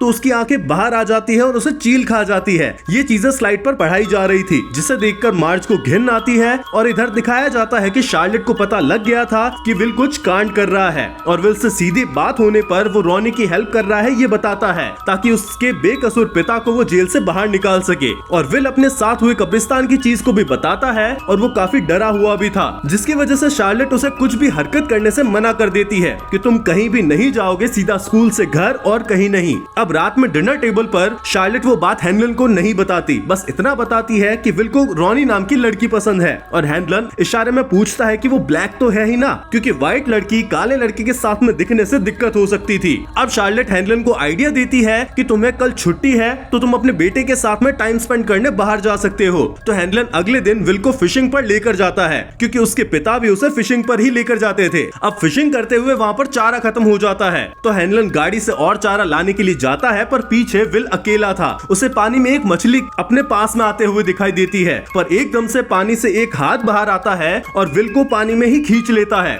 और विल को उसके पापा दिखाई देते हैं जिनका फेस जला हुआ था, और वो हेल्प के लिए चिल्लाने लगता है। तभी वहाँ पर हैनलन आता है और उसे पकड़ता है और उससे पूछता है कि क्या हुआ। तब विल बोलता है कि मुझे पानी में खींचा गया था। हैनलन पूछता है पर किसने खींचा, तो विल बोलता है कि आपने, जैसे आप वॉर के प्लेन में जल गए हो, आपकी वैसी शक्ल दिखाई दे रही थी। और विल कहता है कि यहाँ डेयरी में कुछ बहुत ही भयानक है, और दोनों वहाँ पर एक रेड बलून को भी देखते हैं। अब इधर शार्लेट पुलिस स्टेशन जाती है और चीफ से बोलती है कि आपने एक बेकसूर ब्लैक आदमी को कैद में कर रखा है। तो चीफ बोलता है कि हम कोई खराब इंसान नहीं है, हैंक ने झूठ बोला था इसलिए हमने उसे पकड़ा है, वो पूरी तरीके से इनोसेंट भी नहीं है। तो शार्लेट उसे कहती है कि उसे हैंक से मिलना है, पर चीफ मना कर देता है क्योंकि वो फैमिली मेंबर से नहीं थी। तो अब शार्लेट हैंक के घर जाती है और उसकी माँ से बात करती है और बताती है कि मैंने पहले भी ब्लैक लोगों की हेल्प करी है, उनके राइट्स उन्हें दिलाने में, इसलिए मुझे हैंक की भी हेल्प करनी है। और हैंक की माँ बोलती है पर हैंक ये सच किसी को नहीं बता रहा कि आखिरकार वो उस रात पर कहाँ था। अब इधर हमें डिक और उसके साथी दिखाए जाते हैं जिन्होंने वो पूरी जगह चकाचक कर दी थी। और जब डिक बाहर कचरा डालने जाता है तो उसे फिर से कुछ महसूस होता है और उसे उसकी दादी दिखाई देती है जो उसे कह रही थी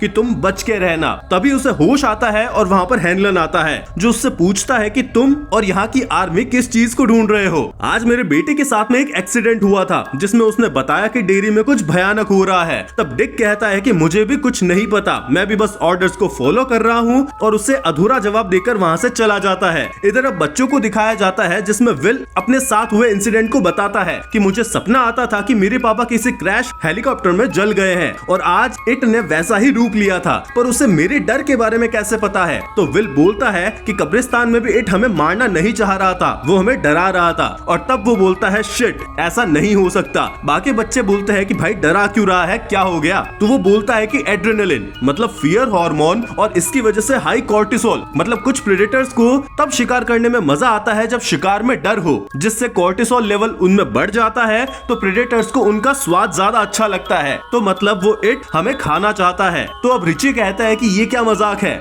अब भला डर को कैसे रोके। तो लिली कहती है कि मेरे पास इसका इलाज है। वो स्कूल में अपनी माँ की कुछ पिल्स चुरा कर ले आती है। वो पिल्स लिली की माँ तब यूज करती थी जब वो स्ट्रेस में रहती थी और पिल्स यूज करने के बाद में शांत हो जाती थी। तो अब सभी डिसाइड करते हैं कि हमारे पास कुछ भी खराब अगर होने लगेगा तो हम ये एक एक पिल्स खा लेंगे जिससे हम शांत हो जाएंगे। अब इधर शार्लेट को दिखाया जाता है जो फिर से पुलिस स्टेशन जाती है और इस बार उसके पास में हैंक की माँ का साइन किया हुआ लेटर था ताकि वो हैंक से मिल सके, पर पुलिस वाला उसे फिर भी नहीं मिलने देता। तो वो उसे धमकी देती है कि चुपचाप जो बोल रही हूँ वो कर, नहीं तो मैं अभी फोन मिला रही हूँ JFK को, मतलब जॉन F कैनेडी, जो उस टाइम के वहाँ के प्रेसिडेंट थे और उन्होंने ब्लैक लोगों की भी काफी हेल्प करी थी। तो अब पुलिस वाले की बोलती बंद हो जाती है और वो चुपचाप शार्लेट को हैंक के पास में लेकर जाता है और वो वहाँ हैंक से पूछती है कि मैं तुम्हारी हेल्प कर सकती हूँ, पर तुम्हें ये सच बताना होगा कि उस रात तुम कहाँ पर थे। बहुत ज्यादा पूछने के बाद में हैंक डर से बताता है कि उस रात में एक व्हाइट औरत के साथ में था और हम बहक गए थे। अब मतलब तुम समझ ही सकते हो, और ये चीज नॉर्मल नहीं थी। वो कहता है कि अगर ये सच सुन लिया किसी ने तो मुझे बड़ी जेल में भी नहीं लेकर जाएंगे, बीच रास्ते में ही मारकर फेंक देंगे और मेरे बाद में उस लड़की की जिंदगी भी नर्क हो जाएगी, उसका हस्बैंड उसे नहीं छोड़ेगा। अब इधर शॉ को दिखाया जाता है जिससे फुलर आकर बोलता है कि हमें जो पवित्र जगह बताई गई थी वहाँ पर कुछ भी नहीं मिला। शॉ समझ जाता है कि रोज हमें झांसा दे रही है और अब इट की साइकिल भी खत्म होने वाली है। तो शॉ कहता है कि हमें अब वहाँ के लोकल लोगों से पूछताछ करके जानकारी निकलवानी होगी। अब इधर स्कूल का सीन दिखाया जाता है जिसमें मार्ज लिली को बोलती है कि तुम्हें टिम पसंद करता है, तुम्हें भी उसे जाकर बात करनी चाहिए। तो लिली खुश हो जाती है और वॉशरूम में फ्रेश होने जाती है, पर मार्ज झूठ बोल रही थी। ये उन हरामी लड़कियों का प्लान था कि जब लिली उस लड़के से बात करने जाएगी तो वो पूरी स्कूल के सामने उसकी बेइज्जती करेगा। और मार्ज वॉशरूम में जाती है ताकि लिली को वो जल्दी लेकर आए, पर उसे दिल से वो चीज नहीं करनी थी। वो अब लिली को बताने ही वाली थी कि ये सब झूठ है। तभी उसकी आंखों से भयंकर दर्द होने लगता है और वो चिल्लाने लगती है और देखते ही देखते उसकी आंखों से खून आता है और उसकी आंखें बाहर निकलने लगती है। इधर लिली सोचती है कि ये इट का काम है, इसलिए वो पिल्स को बाहर निकालती है, पर जल्दबाजी में वो गिर जाती है। अब मार्ज की आंखें सेम उसी स्नेल की तरह बाहर आ गई थी और ये सीन बहुत ही घिनौना लग रहा था, पर इसके आगे वो इस इल्यूजन को सच मानकर अपनी ही आंखें फोड़ देती है, वो भी एक कटर से। और ये सीन काफी ज्यादा बेकार था और लिली अब उसे आकर रोकती है क्योंकि वो अपने आप को नुकसान पहुंचा रही थी और लिली उसके हाथ से चाकू छीन लेती है। तभी वहां पर सारे स्कूल के बच्चे आ जाते हैं और ये सीन देखकर तुम समझ ही गए होगे कि सब क्या सोच रहे थे। तो लिली भी समझ जाती है कि गलत टाइम पर गलत सिचुएशन में मैं पकड़ी गई हूँ। तो वो कहती है कि मैंने कुछ भी नहीं किया है। अब हमें हेनलन को दिखाया जाता है जिसे पता चल गया था कि शार्लेट पुलिस स्टेशन गई थी।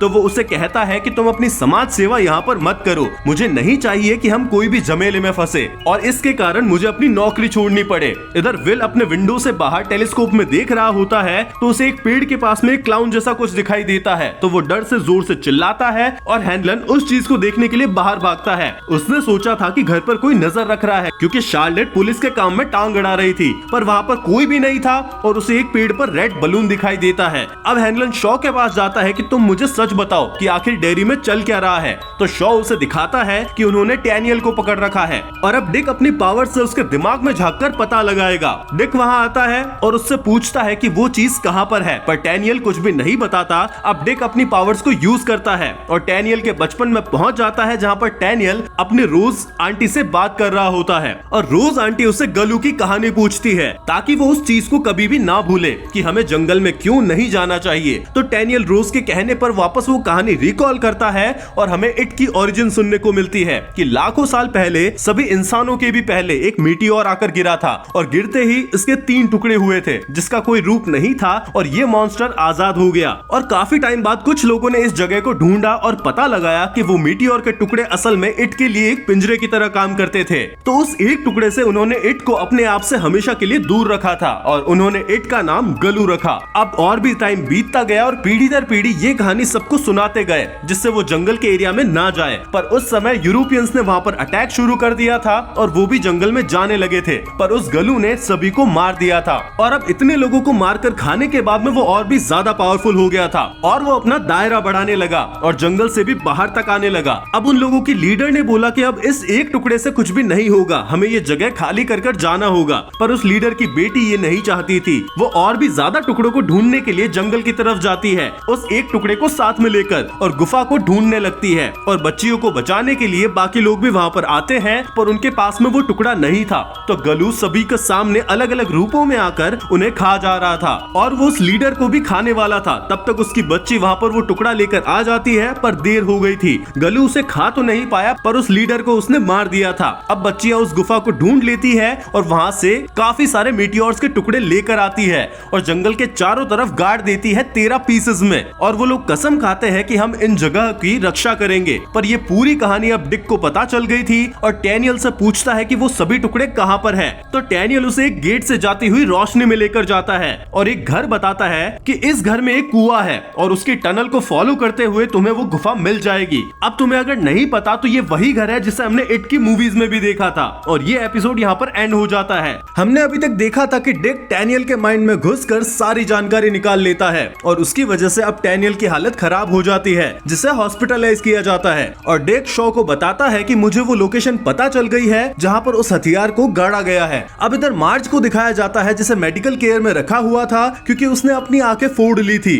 पर उसने सभी को ये बताया था कि उसका चश्मा टूट गया था और उन ग्लासेस की वजह से उसे ये चोट लगी है, क्योंकि अगर वो उन्हें सच बताती तो उसे भी लिली की तरह पागलखाने में भेज दिया जाता। तभी वहाँ पर लिली उससे मिलने आती है और वो कहती है कि तुमने भले ही सभी को ये कहा हो, पर सभी यही सोचते हैं कि ये सब मैंने किया है और तुम बस मुझे बचाने के लिए झूठ बोल रही हो। अब मार्ज लिली से माफी मांगती है कि मुझे तुम्हारी बात का विश्वास करना चाहिए था, और वो डर कर बोलती है कि क्या मेरे साथ ऐसा फिर से होगा। तब लिली कहती है कि मुझे नहीं पता, पर वो कहती है कि अब कुछ भी हो हम दोनों साथ में रहेंगे। और उनके बीच में सब कुछ सॉर्ट हो जाता है और फिर से दोस्ती कर लेते हैं। अब चारों दोस्त अपनी हैंगआउट वाली जगह पर जाते हैं। तभी वहाँ पर उन्हें एक टेंट दिखाई देता है जिसे देखकर वो पहले डर जाते हैं, पर उसके अंदर से निकलता है मैटी, वही बच्चा जो फर्स्ट एपिसोड में गायब हो गया था। अब इधर शॉ हेनरिन को पूरी सच्चाई बताता है इट के बारे में और उन 13 पिलर्स के बारे में जिन्हें आर्मी ढूंढ रही थी, ताकि वो इट को काबू कर सके और अपने तरीके से यूज कर सके। अब शॉ बताता है उस घर के बारे में जिस घर के अंदर एक कुआं है और उससे होते हुए वो एक शहर के अंडरग्राउंड सीवर सिस्टम और सुरंगों में जा सकते हैं और उससे होते हुए उन्हें वो पिलर्स मिल जाएंगे। तो हेनरिन को अब पूरी टीम लेकर वहां पर जाना है और उन पिलर्स को ढूंढना है, जिसका फिर जंग रोकने के लिए इनका यूज किया जाएगा। तो हेनरिन गुस्से से बोलता है कि तुमने मुझे पहले क्यों नहीं बताया, मुझे एक पिंजरे में जिसमें एक शैतान है वहां पर मेरी फैमिली को लाने दिया। तब शॉ कहता है कि मैंने तुम्हें पहले मना किया था और कहा था कि आर्मी बेस पर ही रह लो, पर तुम्हें अपनी फैमिली को लाना था। अब इधर सभी बच्चे मैटी से बात कर रहे थे और पूछते हैं कि तुम इतने दिन कहां पर थे। तो मैटी बोलता है कि मैं इस शहर के अंडरग्राउंड वाले सीवर सिस्टम में था और मुझे पेनीवाइज ने पकड़ रखा था, जहां पर वो कुछ लोगों को जिंदा भी रखता है क्योंकि शायद उससे उन लोगों का डर पसंद आता है। तो विल पूछता है कि तो फिर तुम बाहर कैसे निकले। तो मैटी बताता है कि पेनीवाइज रात में शिकार करता है और दिन में सोता है और सही मौके को देखकर मैं वहां से भाग आया। लिली मैटी से पूछती है कि टेडी, सूजी, फिल कहां पर है। तो मैटी बताता है कि टेडी को तो वो हरामी मेरे सामने ही खा गया था और सूजी को भी मार दिया,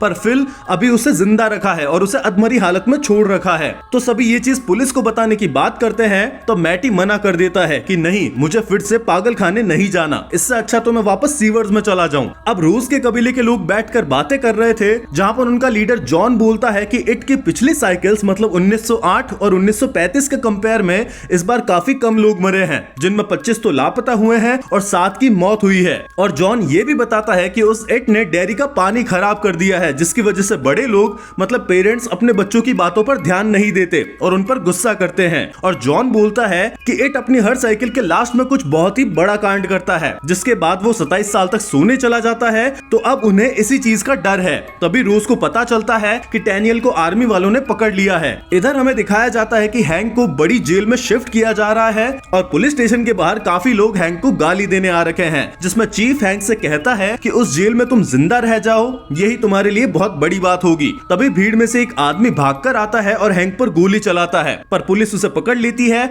वो आदमी असल में फिल और सूजी का बाप था, जो हैंक को उसके बच्चों की मौत का जिम्मेदार मानता था। इधर शार्लेट भी ये सब देख रही थी। तभी उसे एक हवलदार क्लाउन की तरह अजीब स्माइल करते हुए दिखाई देता है। अब शार्लेट इधर घर जाती है और वो अभी भी हैंक को छुड़वाने के लिए मेहनत कर रही थी। तभी हैंडल आके उससे बोलता है कि मैं तुम्हें कुछ बताना चाहता हूँ, पर तुम्हें उस चीज पर विश्वास करना होगा। अब इधर रोज शॉ के पास में जाती है, जिसमें शॉ बोलता है कि हम डैनियल को जल्दी ही छोड़ देंगे और मुझे डेरी की यादें 5 साल पहले ही आ गई थी, जब मुझे एक ड्रग दिया गया था और उसके बाद में से मैं उन पिलर्स की तलाश में लग गया और अब हम उस टनल में जाएंगे और उन पिलर्स को खोजेंगे। अब इधर रोज डैनियल के पास में जाती है और उसे हथियार देती है, जिससे वो पेनीवाइज से बच सकता है और आर्मी वाले को बेवकूफ बनाती है कि ये चीज इट को ढूंढने में हेल्प करेगी। अब इधर हैंडल अपनी फैमिली को डेरी से बाहर लेकर जाता है। वो उन्हें डेरी के बाहर के आर्मी बेस पर रखेगा जब तक ये सब कुछ खत्म नहीं हो जाता, और तब तक विल भी घर छोड़कर बाहर नहीं जाएगा, ना ही अपने दोस्तों से मिलने जाएगा। अब इधर लिली अपने केयरटेकर से बात करने जाती है, जिसका नाम था इंग्लिट, और साथ ही में उसका एक मोटा थुलथुला हस्बैंड भी था।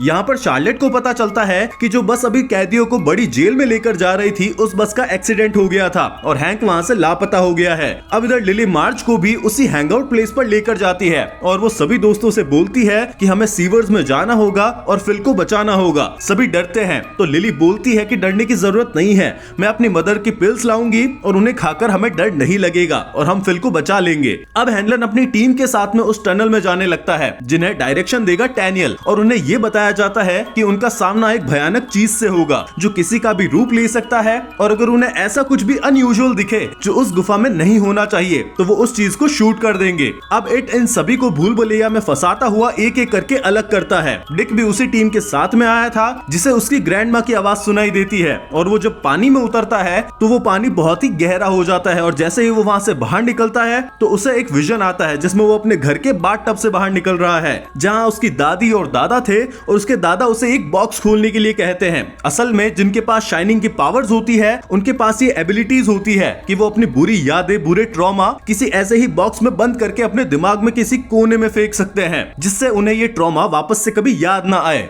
और इसी बॉक्स को खोलने के लिए इट उसे उकसा रहा था, और इस चीज के लिए उसके दादा उसकी दादी के पांव में गोली तक चला देते हैं। इधर 2 सोल्जर्स जो डिक के साथ में थे, उन्हें भी इट निपटा देता है। तभी डैनियल वहां से भागने लगता है, पर जल्दी जल्दी में वो हथियार पानी में गिर जाता है, और अब इसके यहाँ पर एल लगेंगे। इधर हैंडलन और पॉली भी अलग हो गए थे, और वो जब आगे बढ़ते हैं तो हैंडलन को शार्लेट दिखती है, जिसका यहाँ पर होना कुछ सेंस नहीं बना रहा था। तभी पॉली बोलता है कि उसे तो कुछ भी नहीं दिखाई दे रहा, मतलब वो शार्लेट नहीं इट था। और जैसे ही वो अटैक करने लगता है, हैंडलन उस पर गोली चला देता है, जिससे वो वहां से भाग जाता है। और वो पॉली को कहता है कि ऐसा अगर तुम्हें कुछ भी दिखे जिसके यहाँ पर होने की उम्मीद तुम्हें नहीं हो तो उसे गोली मार देना। अब इधर बच्चे भी सीवर में जाते हैं और सभी एक एक पिल्स खा लेते हैं, और उन्हें खाकर उन्हें थोड़ा नशा भी फील होने लगता है, जो धीरे धीरे चला जाता है। अब वो एक डेड एंड पर पहुंचते हैं, जहाँ पर मैटी उन्हें ले गया था, पर अब दिल दहका देने वाली चीज दिखाई देती है। टेडी सूजी की लाश जो सड़ गई थी, और वहीं पर फिल की लाश भी थी, साथ ही एक लाश मैटी की भी थी। मतलब अगर मैटी मर गया है तो ये जो साथ में आया था वो कौन है? तब होता है हरामी का खुलासा, और वो देखते ही देखते एक गाना गाता हुआ क्लाउन का अपीयरेंस ले लेता है, और सीरीज में पहली बार पेनीवाइज दिखाई देता है, जिसे देखकर सारे बच्चे भयंकर तरीके से डर जाते हैं और भागने लगते हैं, जिसमें लिली अलग हो जाती है और बाकी बच्चे भागने लगते हैं, और वो भागते हुए हैंडलन के सामने आ जाते हैं, जिसमें सबसे आगे विल था। अब हैंडलन सोचता है कि यहाँ मेरा बेटा हो ही नहीं सकता, मतलब ये भी उसी इट की चाल है। पर इन बच्चों को पॉली भी देख पा रहा था, और वो सोचता है कि हैंडलन अपने बेटे पर ही गोली चला देगा, और जैसे ही हैंडलन गोली चलाता है, पॉली उसके सामने आ जाता है और गोली पॉली को लग जाती है। हैंडलन को समझ आ जाता है कि उससे बहुत बड़ी गलती हो गई है, पर अब पॉली मर गया था, और वो पॉली की बॉडी और बच्चों को लेकर सीवर से बाहर निकल जाता है, पर लिली वहीं रह गई थी, और वो भागते हुए एक डेड एंड पर पहुंचती है, जिसके सामने उसकी जिंदगी का सबसे खौफनाक नजारा था। पेनीवाइज जो धीरे धीरे करके उसके पास में आ रहा था, और वो फिर से एक बार उसके कटे हुए पापा का रूप लेता है, और जैसे ही वो उसके पास में आकर अपने भयानक दांत लेकर आता है उसे खाने के लिए,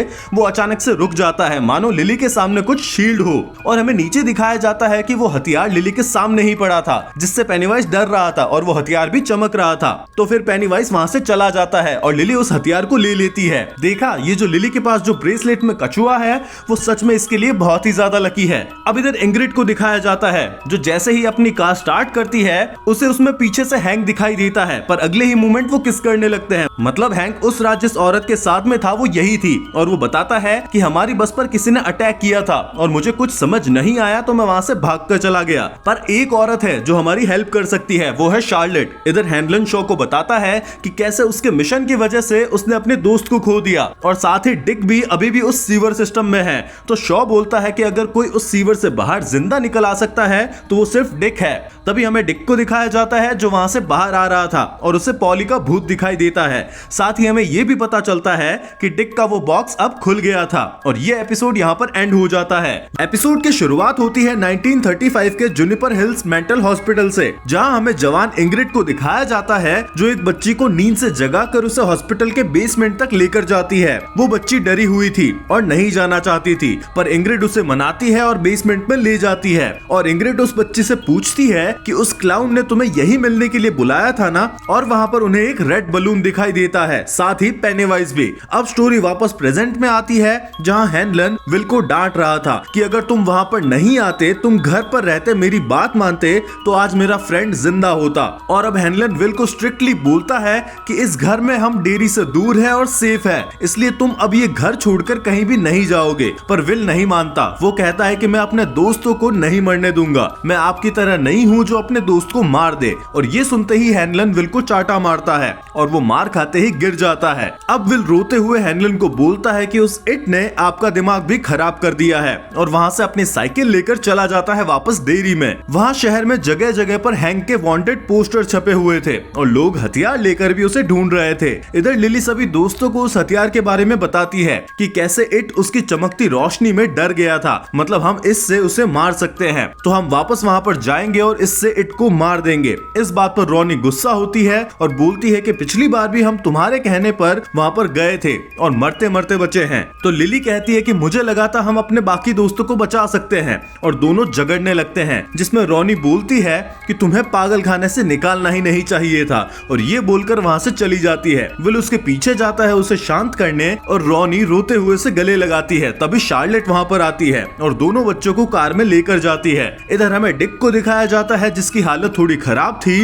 वो वापस अपने दोस्तों के पास में उसी जगह पर जाता है जहाँ उसके दोस्त उसे बताते हैं कि उन्होंने हैंक को यहाँ पर पनाह दी है और इससे शार्लेट यहाँ पर लेकर आई थी। पर डिक कहता है कि मुझे इस झमेले में नहीं पड़ना। तभी शार्लेट और दोनों बच्चे वहाँ पर आते हैं और रॉनी अपने पिता से मिलकर काफी ज्यादा खुश होती है और हैंक भी इस चीज से काफी खुश था। अब इधर मार्ज और रिची को दिखाया जाता है जहाँ मार्ज अपनी आंखों पर से पट्टी चेंज कर रही थी। तो रिची बोलता है कि आओ मैं तुम्हारी हेल्प करता हूँ, और वो उसकी हेल्प भी करता है, जहाँ दोनों के बीच में बातें होती है और एक स्वीट सा मूवमेंट बनता है। अब इधर हैनलन डिक से मिलने आता है जहाँ पर डिक पूरी तरीके से नशे में धुत था। हैनलन उसे बोलता है कि जनरल शॉ अब भी उन पिलर्स को ढूंढना चाहता है। तभी डिक को हैनलन के पीछे एक भूत दिखाई देता है।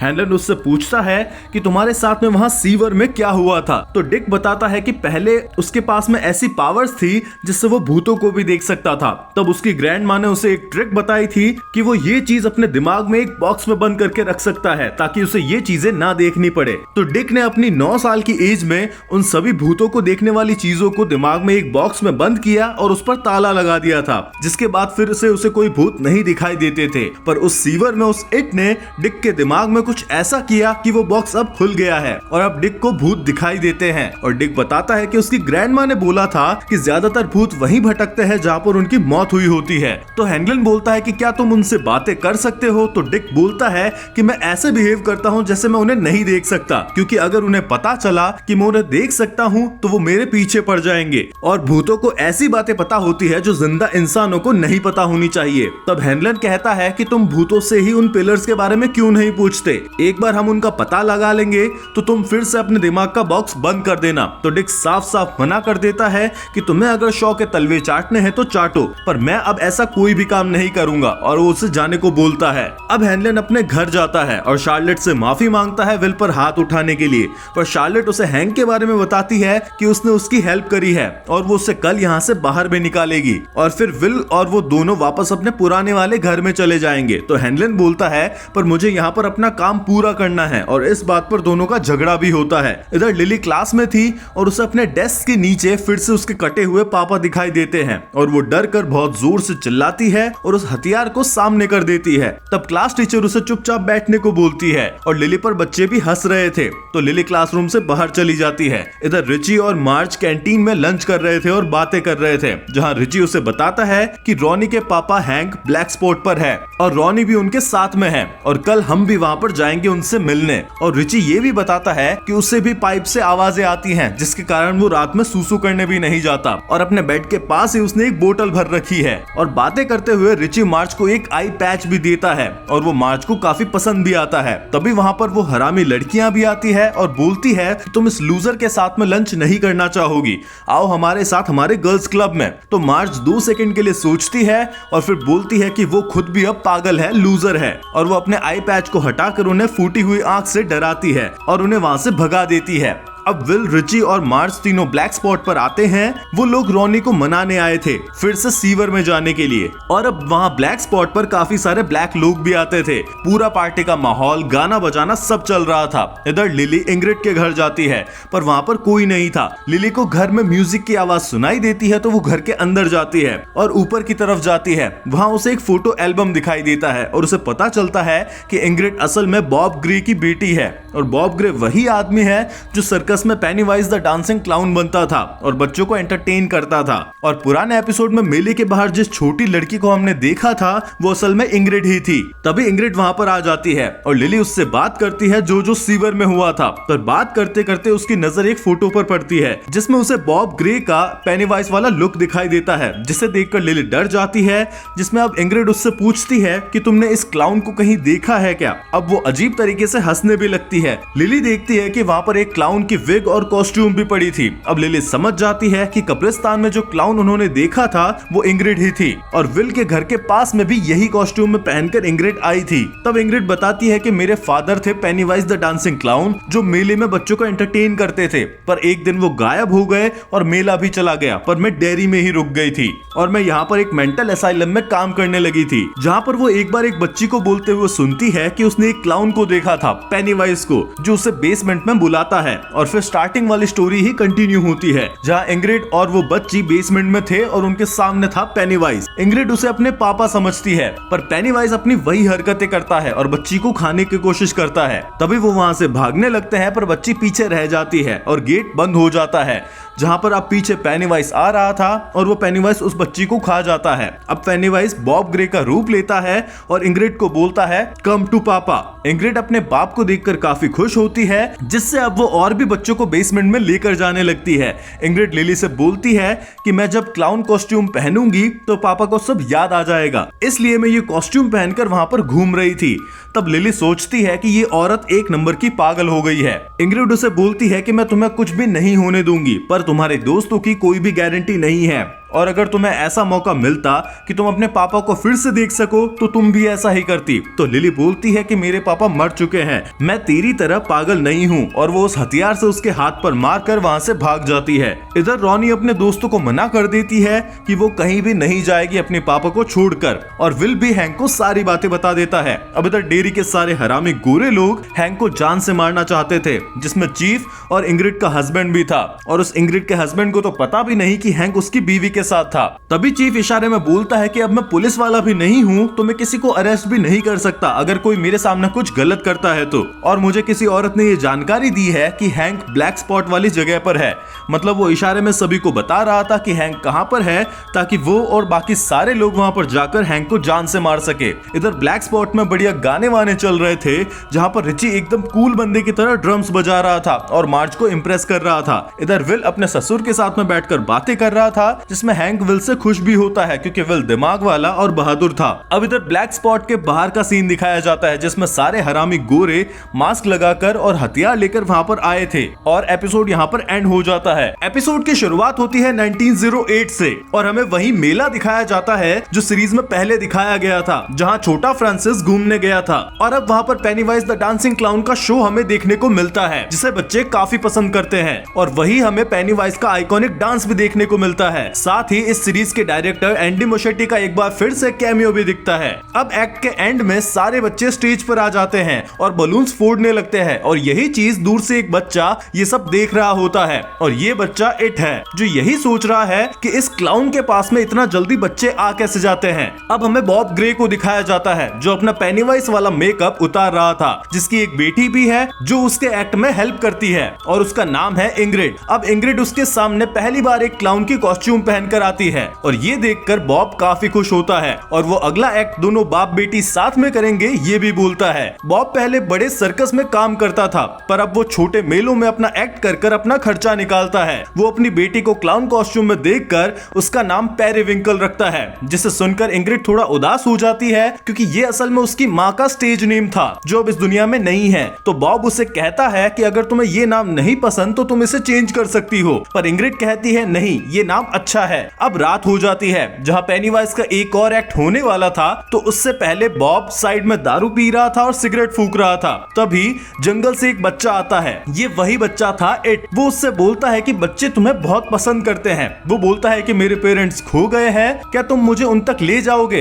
पहले बॉब मना कर देता है क्योंकि उसका शो स्टार्ट होने वाला था, पर फिर जंगल से एक औरत के चिल्लाने की आवाज आती है तो बच्चा बोलता है कि ये मेरी माँ की आवाज है। तो बॉब उस बच्चे के साथ में उस जंगल में चला जाता है। अब थोड़ी देर बाद में वहाँ भीड़ इकट्ठा होती है, जिसे देखने इंग्रिड वहाँ पर जाती है। तो इंग्रिड को वहाँ का एक आदमी एक रुमाल देता है जो जंगल के पास से मिला था और उस पर खून लगा हुआ था। वो रुमाल था पेनीवाइज का। वो लोग बोलते हैं कि ये काम शायद भेड़ियों ने किया होगा। ये सुनकर इंग्रिड रोने लगती है, मतलब बॉब ग्रे को इट ने मार दिया था। और क्योंकि बच्चे इस क्लाउन को बहुत पसंद करते हैं तो इट ने उस क्लाउन का रूप ले लिया। अब कहानी वापस प्रेजेंट में आती है जहाँ एपिसोड 6 के लास्ट में वो सारे हरामी लोग ब्लैक स्पॉट वाली जगह पर आ गए थे। वो अंदर जाते हैं हथियार लेकर और बोलते हैं कि चुपचाप हैंक को हमारे हवाले कर दो, हम बाकी किसी को भी कुछ भी नहीं करेंगे। और इन सभी हरामी का लीडर वही चीफ पुलिस वाला था। तो डेक वहाँ पर आकर बोलता है कि तुम्हें किसी ने गलत इंफॉर्मेशन दी है, यहाँ पर हैंक नहीं है, तो तुम लोग यहाँ से चले जाओ। पर वो हरामी गोरे बात मानने को तैयार नहीं थे। तभी हैंक अंदर से बाहर आता है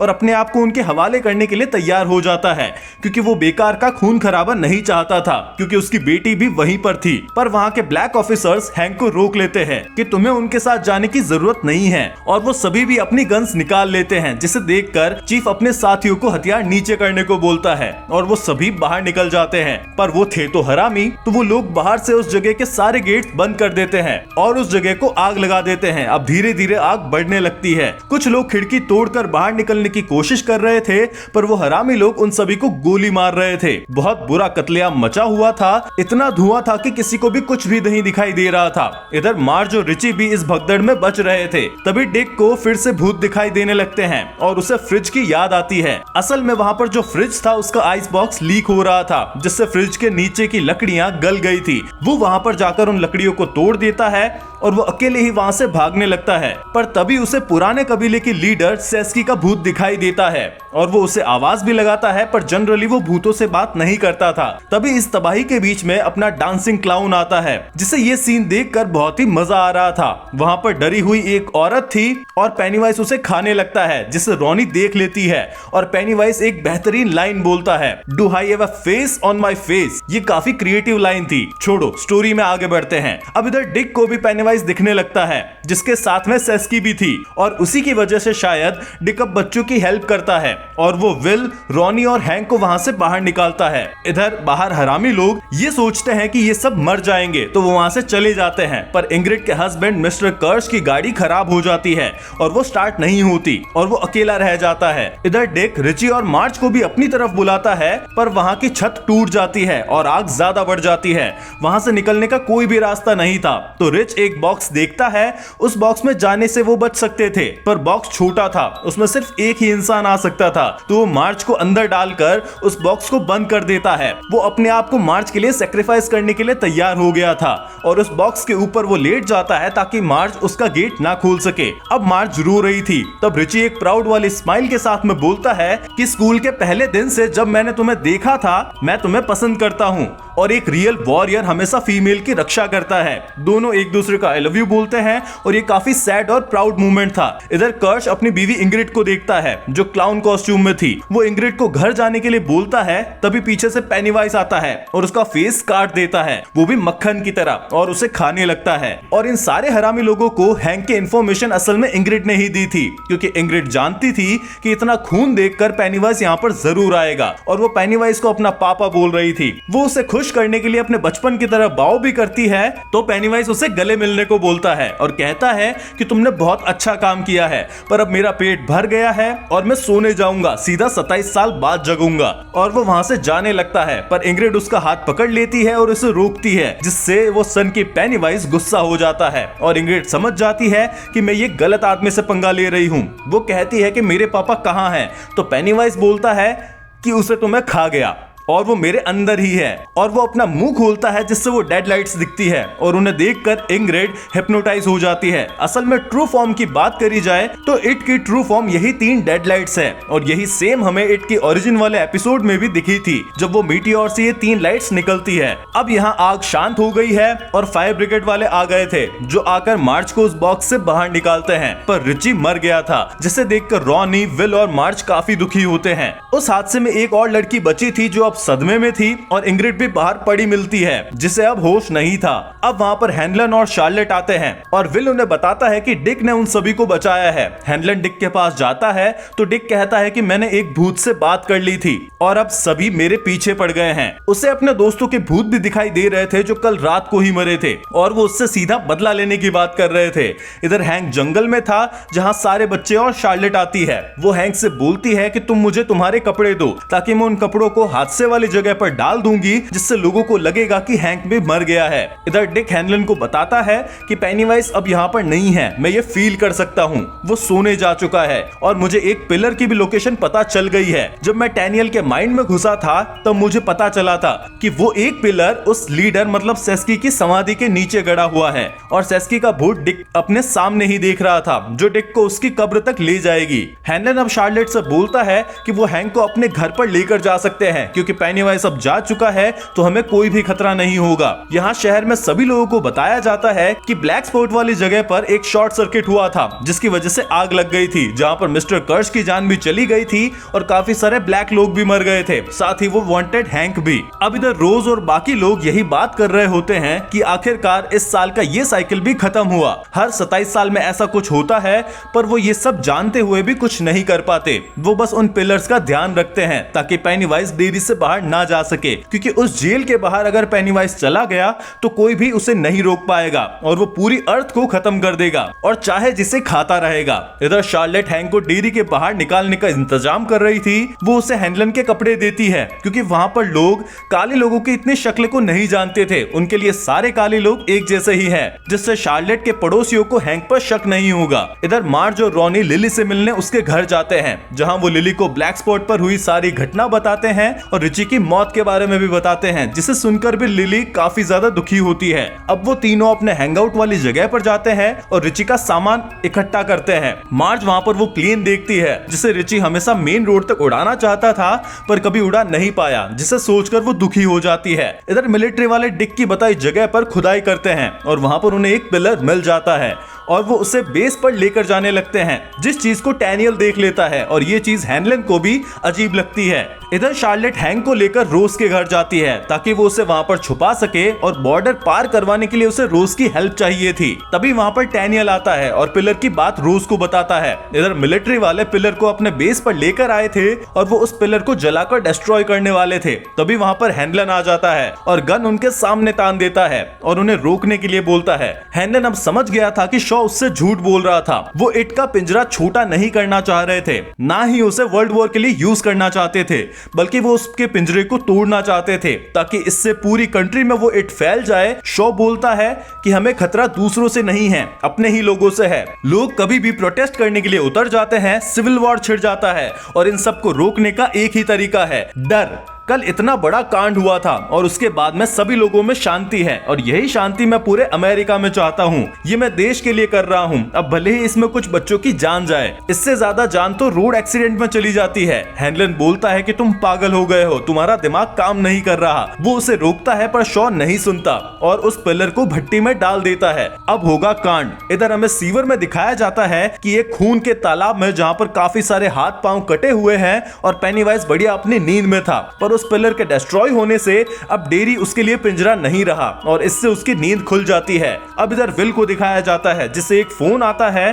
पहले उसके अंदर से आवाज रॉनी जैसी लगती है, पर देखते ही देखते वो आवाज बदल जाती है और विल के पीछे पेनीवाइज आ जाता है और वो उसे अपनी डेडलाइट्स दिखाता है, जिसे देखकर विल हिप्नोटाइज हो जाता है और पेनीवाइज उसे पकड़कर ले जाता है और ये एपिसोड यहाँ पर एंड होता है। तो एपिसोड की शुरुआत होती है, पूरे डेरी टाउन में फॉग हो गया है और ये चीज पेनीवाइज कर रहा था क्योंकि अब वो आजाद होने वाला है। अब वो स्कूल में जाता है जहाँ पर वो अनाउंस करता है कि स्कूल की छुट्टी हो गई है, जिसमें सीनियर बच्चे अपने घर जा सकते हैं पर छोटे बच्चे ऑडिटोरियम में इकट्ठा होंगे, जहाँ अब सारे बच्चे ऑडिटोरियम में आते हैं जहाँ वो हरामी लड़कियों का ग्रुप भी होता है। अब स्टेज पर बच्चों को उनके प्रिंसिपल दिखाई देते हैं जो बोल रहे थे कि हमारे सामने आज एक स्पेशल गेस्ट आने वाले हैं और ये बोलते ही पर्दा पूरा हट जाता है, जिससे पता चलता है कि पेनीवाइज ने पहले ही प्रिंसिपल को मार दिया था और वो बच्चों के सामने ही उस प्रिंसिपल की खोपड़ी उखाड़ देता है और उसे फेंक देता है। इससे सारे बच्चे काफी डर जाते हैं और भागने की कोशिश करते हैं, पर सारे गेट्स बंद थे। अब पेनीवाइज उन्हें अपना आइकॉनिक डांस मूव दिखाता है और गाना गाते हुए अपना मुंह खोलता है, जिससे वही डेड लाइट सभी को दिखाई देती है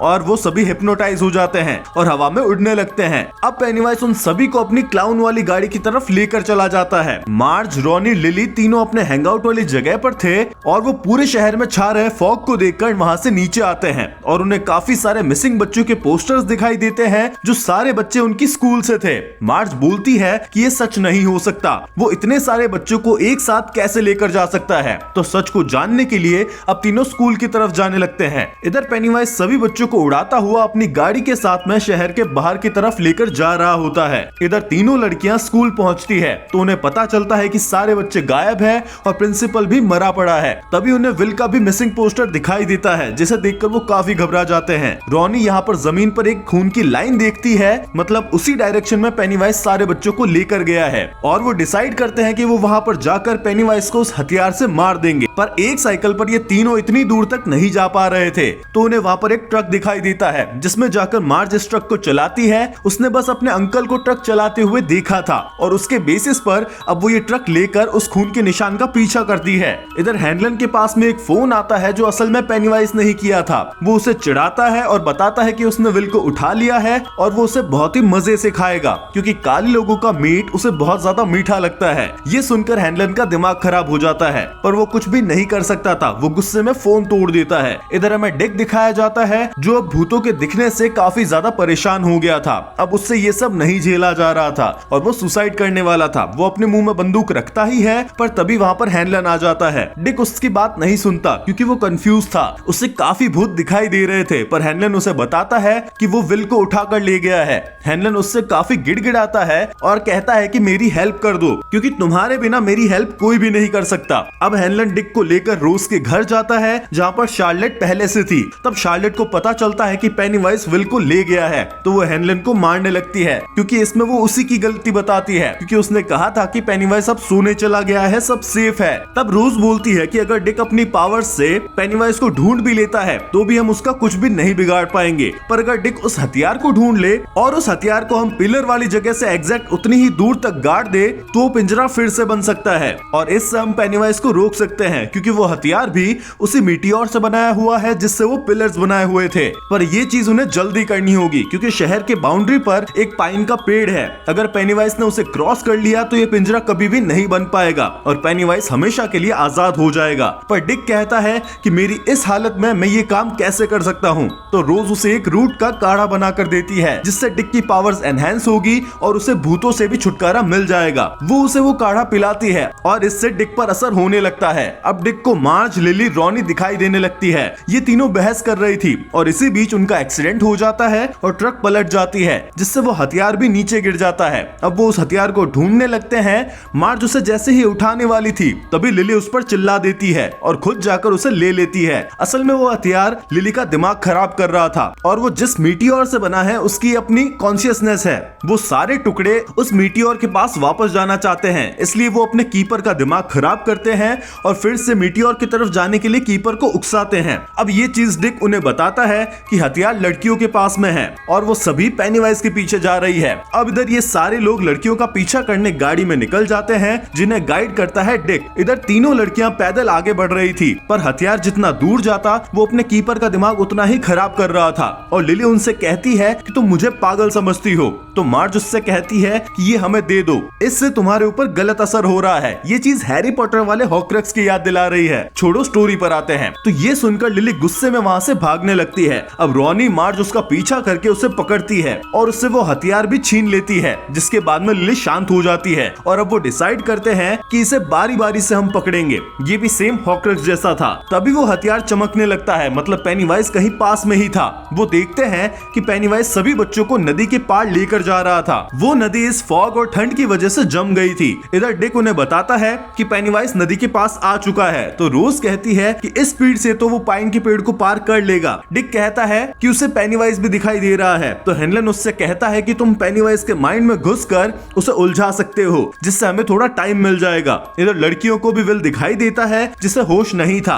अब पेनीवाइज अपनी गाड़ी से बाहर निकलता है, पर रॉनी उसके सामने वो हथियार कर देती है, जिससे डर कर पेनीवाइज पीछे हट जाता है। पर अब वो फॉग में इधर उधर भाग रहा था और लड़कियों को डरा रहा था, और मौका देखकर वो मार्ज को खींच लेता है। अब वो मार्ज से कहता है कि मैं तुम्हें हमेशा से खाना चाहता था, मार्ज टॉयजर। पर मार्ज का ये पूरा नाम असल में नहीं था, तो वो बोलता है कि ये अभी नहीं है, पर जब तुम्हारी शादी होगी तब ये नाम होगा। उसके बाद में तुम्हारा एक बच्चा होगा जिसका नाम होगा रिची। और वो उसे एक मिसिंग पोस्टर दिखाता है, और ये चीज काफी एपिक थी, क्योंकि यही पोस्टर इट 2017 वाली मूवी में रिच को उसी घर में मिलता है। मतलब मार्ज रिच की मम्मी है। जहाँ पर अब पेनीवाइज ये भी बताता है कि रिच और उसके दोस्त मिलकर उसे फ्यूचर में मारेंगे, पर मेरे लिए पास्ट, प्रेजेंट और फ्यूचर सब एक ही है, और टाइम उसके लिए अलग तरीके से काम करता है, क्योंकि वो एक कॉस्मिक बीइंग है। वो मार्ज को इसलिए मारना चाहता था क्योंकि इससे रिची कभी पैदा ही नहीं होगा, जिससे लूजर्स क्लब नहीं बनेगा, और वो पेनीवाइज को मार भी नहीं पाएंगे। अगर तुम्हें एक मूवी याद नहीं है तो तुम डिस्क्रिप्शन में दी गई लिंक से उस मूवी की एक्सप्लेनेशन देख सकते हो।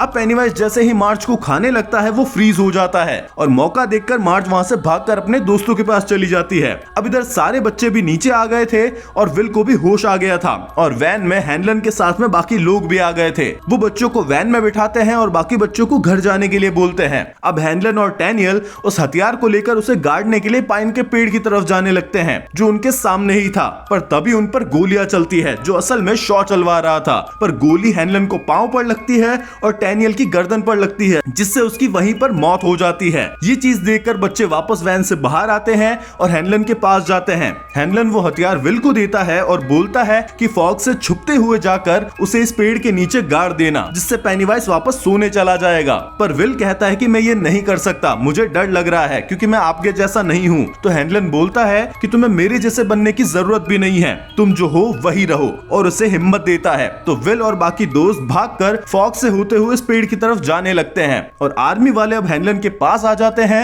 इधर शॉ की नजर पेनीवाइज पर पड़ती है, जो जम चुका था, जहाँ असल में पेनीवाइज का दिमाग में उसे एक विजन आ रहा होता है, जिसमें सभी उसे बॉब कहकर बुला रहे थे। पेनीवाइज उन सभी को बोलता है कि मैं गॉड हूँ, कोई बॉब नहीं। तो वो आदमी उसे थप्पड़ मारता है कि ये क्या फालतू का नाटक लगा रखा है। ये सीन काफी बढ़िया था। इधर बच्चे उस पेड़ की तरफ बढ़ रहे थे, पर वो हथियार फिर से अपना असर दिखाता है, जिससे विल वहां से भागने लगता है। पर बाकी बच्चे उसे पकड़ लेते हैं, और साथ में जब वो उस पेड़ की तरफ बढ़ रहे थे, पर वो हथियार उन्हें दूर धकेल रहा था, मानो वो पेड़ की तरफ नहीं जाना चाहता। इधर शॉ पेनीवाइज के पास आता है और उसे पता चल जाता है कि डिक ने ही उसकी ये हालत करी है। और इधर आर्मी वाले डिक को भी जगा देते हैं और उसे वैन से बाहर निकाल देते हैं, जिससे पेनीवाइज का इल्यूजन टूट जाता है और उसे उस आदमी के काले हाथ दिखाई देते हैं, जिससे वो समझ जाता है कि ये डिक है, और अब वो होश में आ जाता है। जिसके सामने शॉ था। शॉ उससे बोलता है कि जाओ इस दुनिया में अपना डर फैलाओ। वो वहां से जाने लगता है, तभी पेनीवाइज को उसकी स्मेल याद आती है, और वो शॉ को बोलता है कि मैं तुम्हें जानता हूँ, छोटे फ्रांसिस। और वो वही बूढ़े आदमी की शक्ल उसे दिखाता है, जिसे देखकर शॉ डरता है, पर वो उस पर चिल्ला रहा था जैसे मानो वो नहीं डर रहा। पर अब पेनीवाइज उसे खा जाता है। शॉ इस सीरीज में सबसे बेवकूफ आदमी था।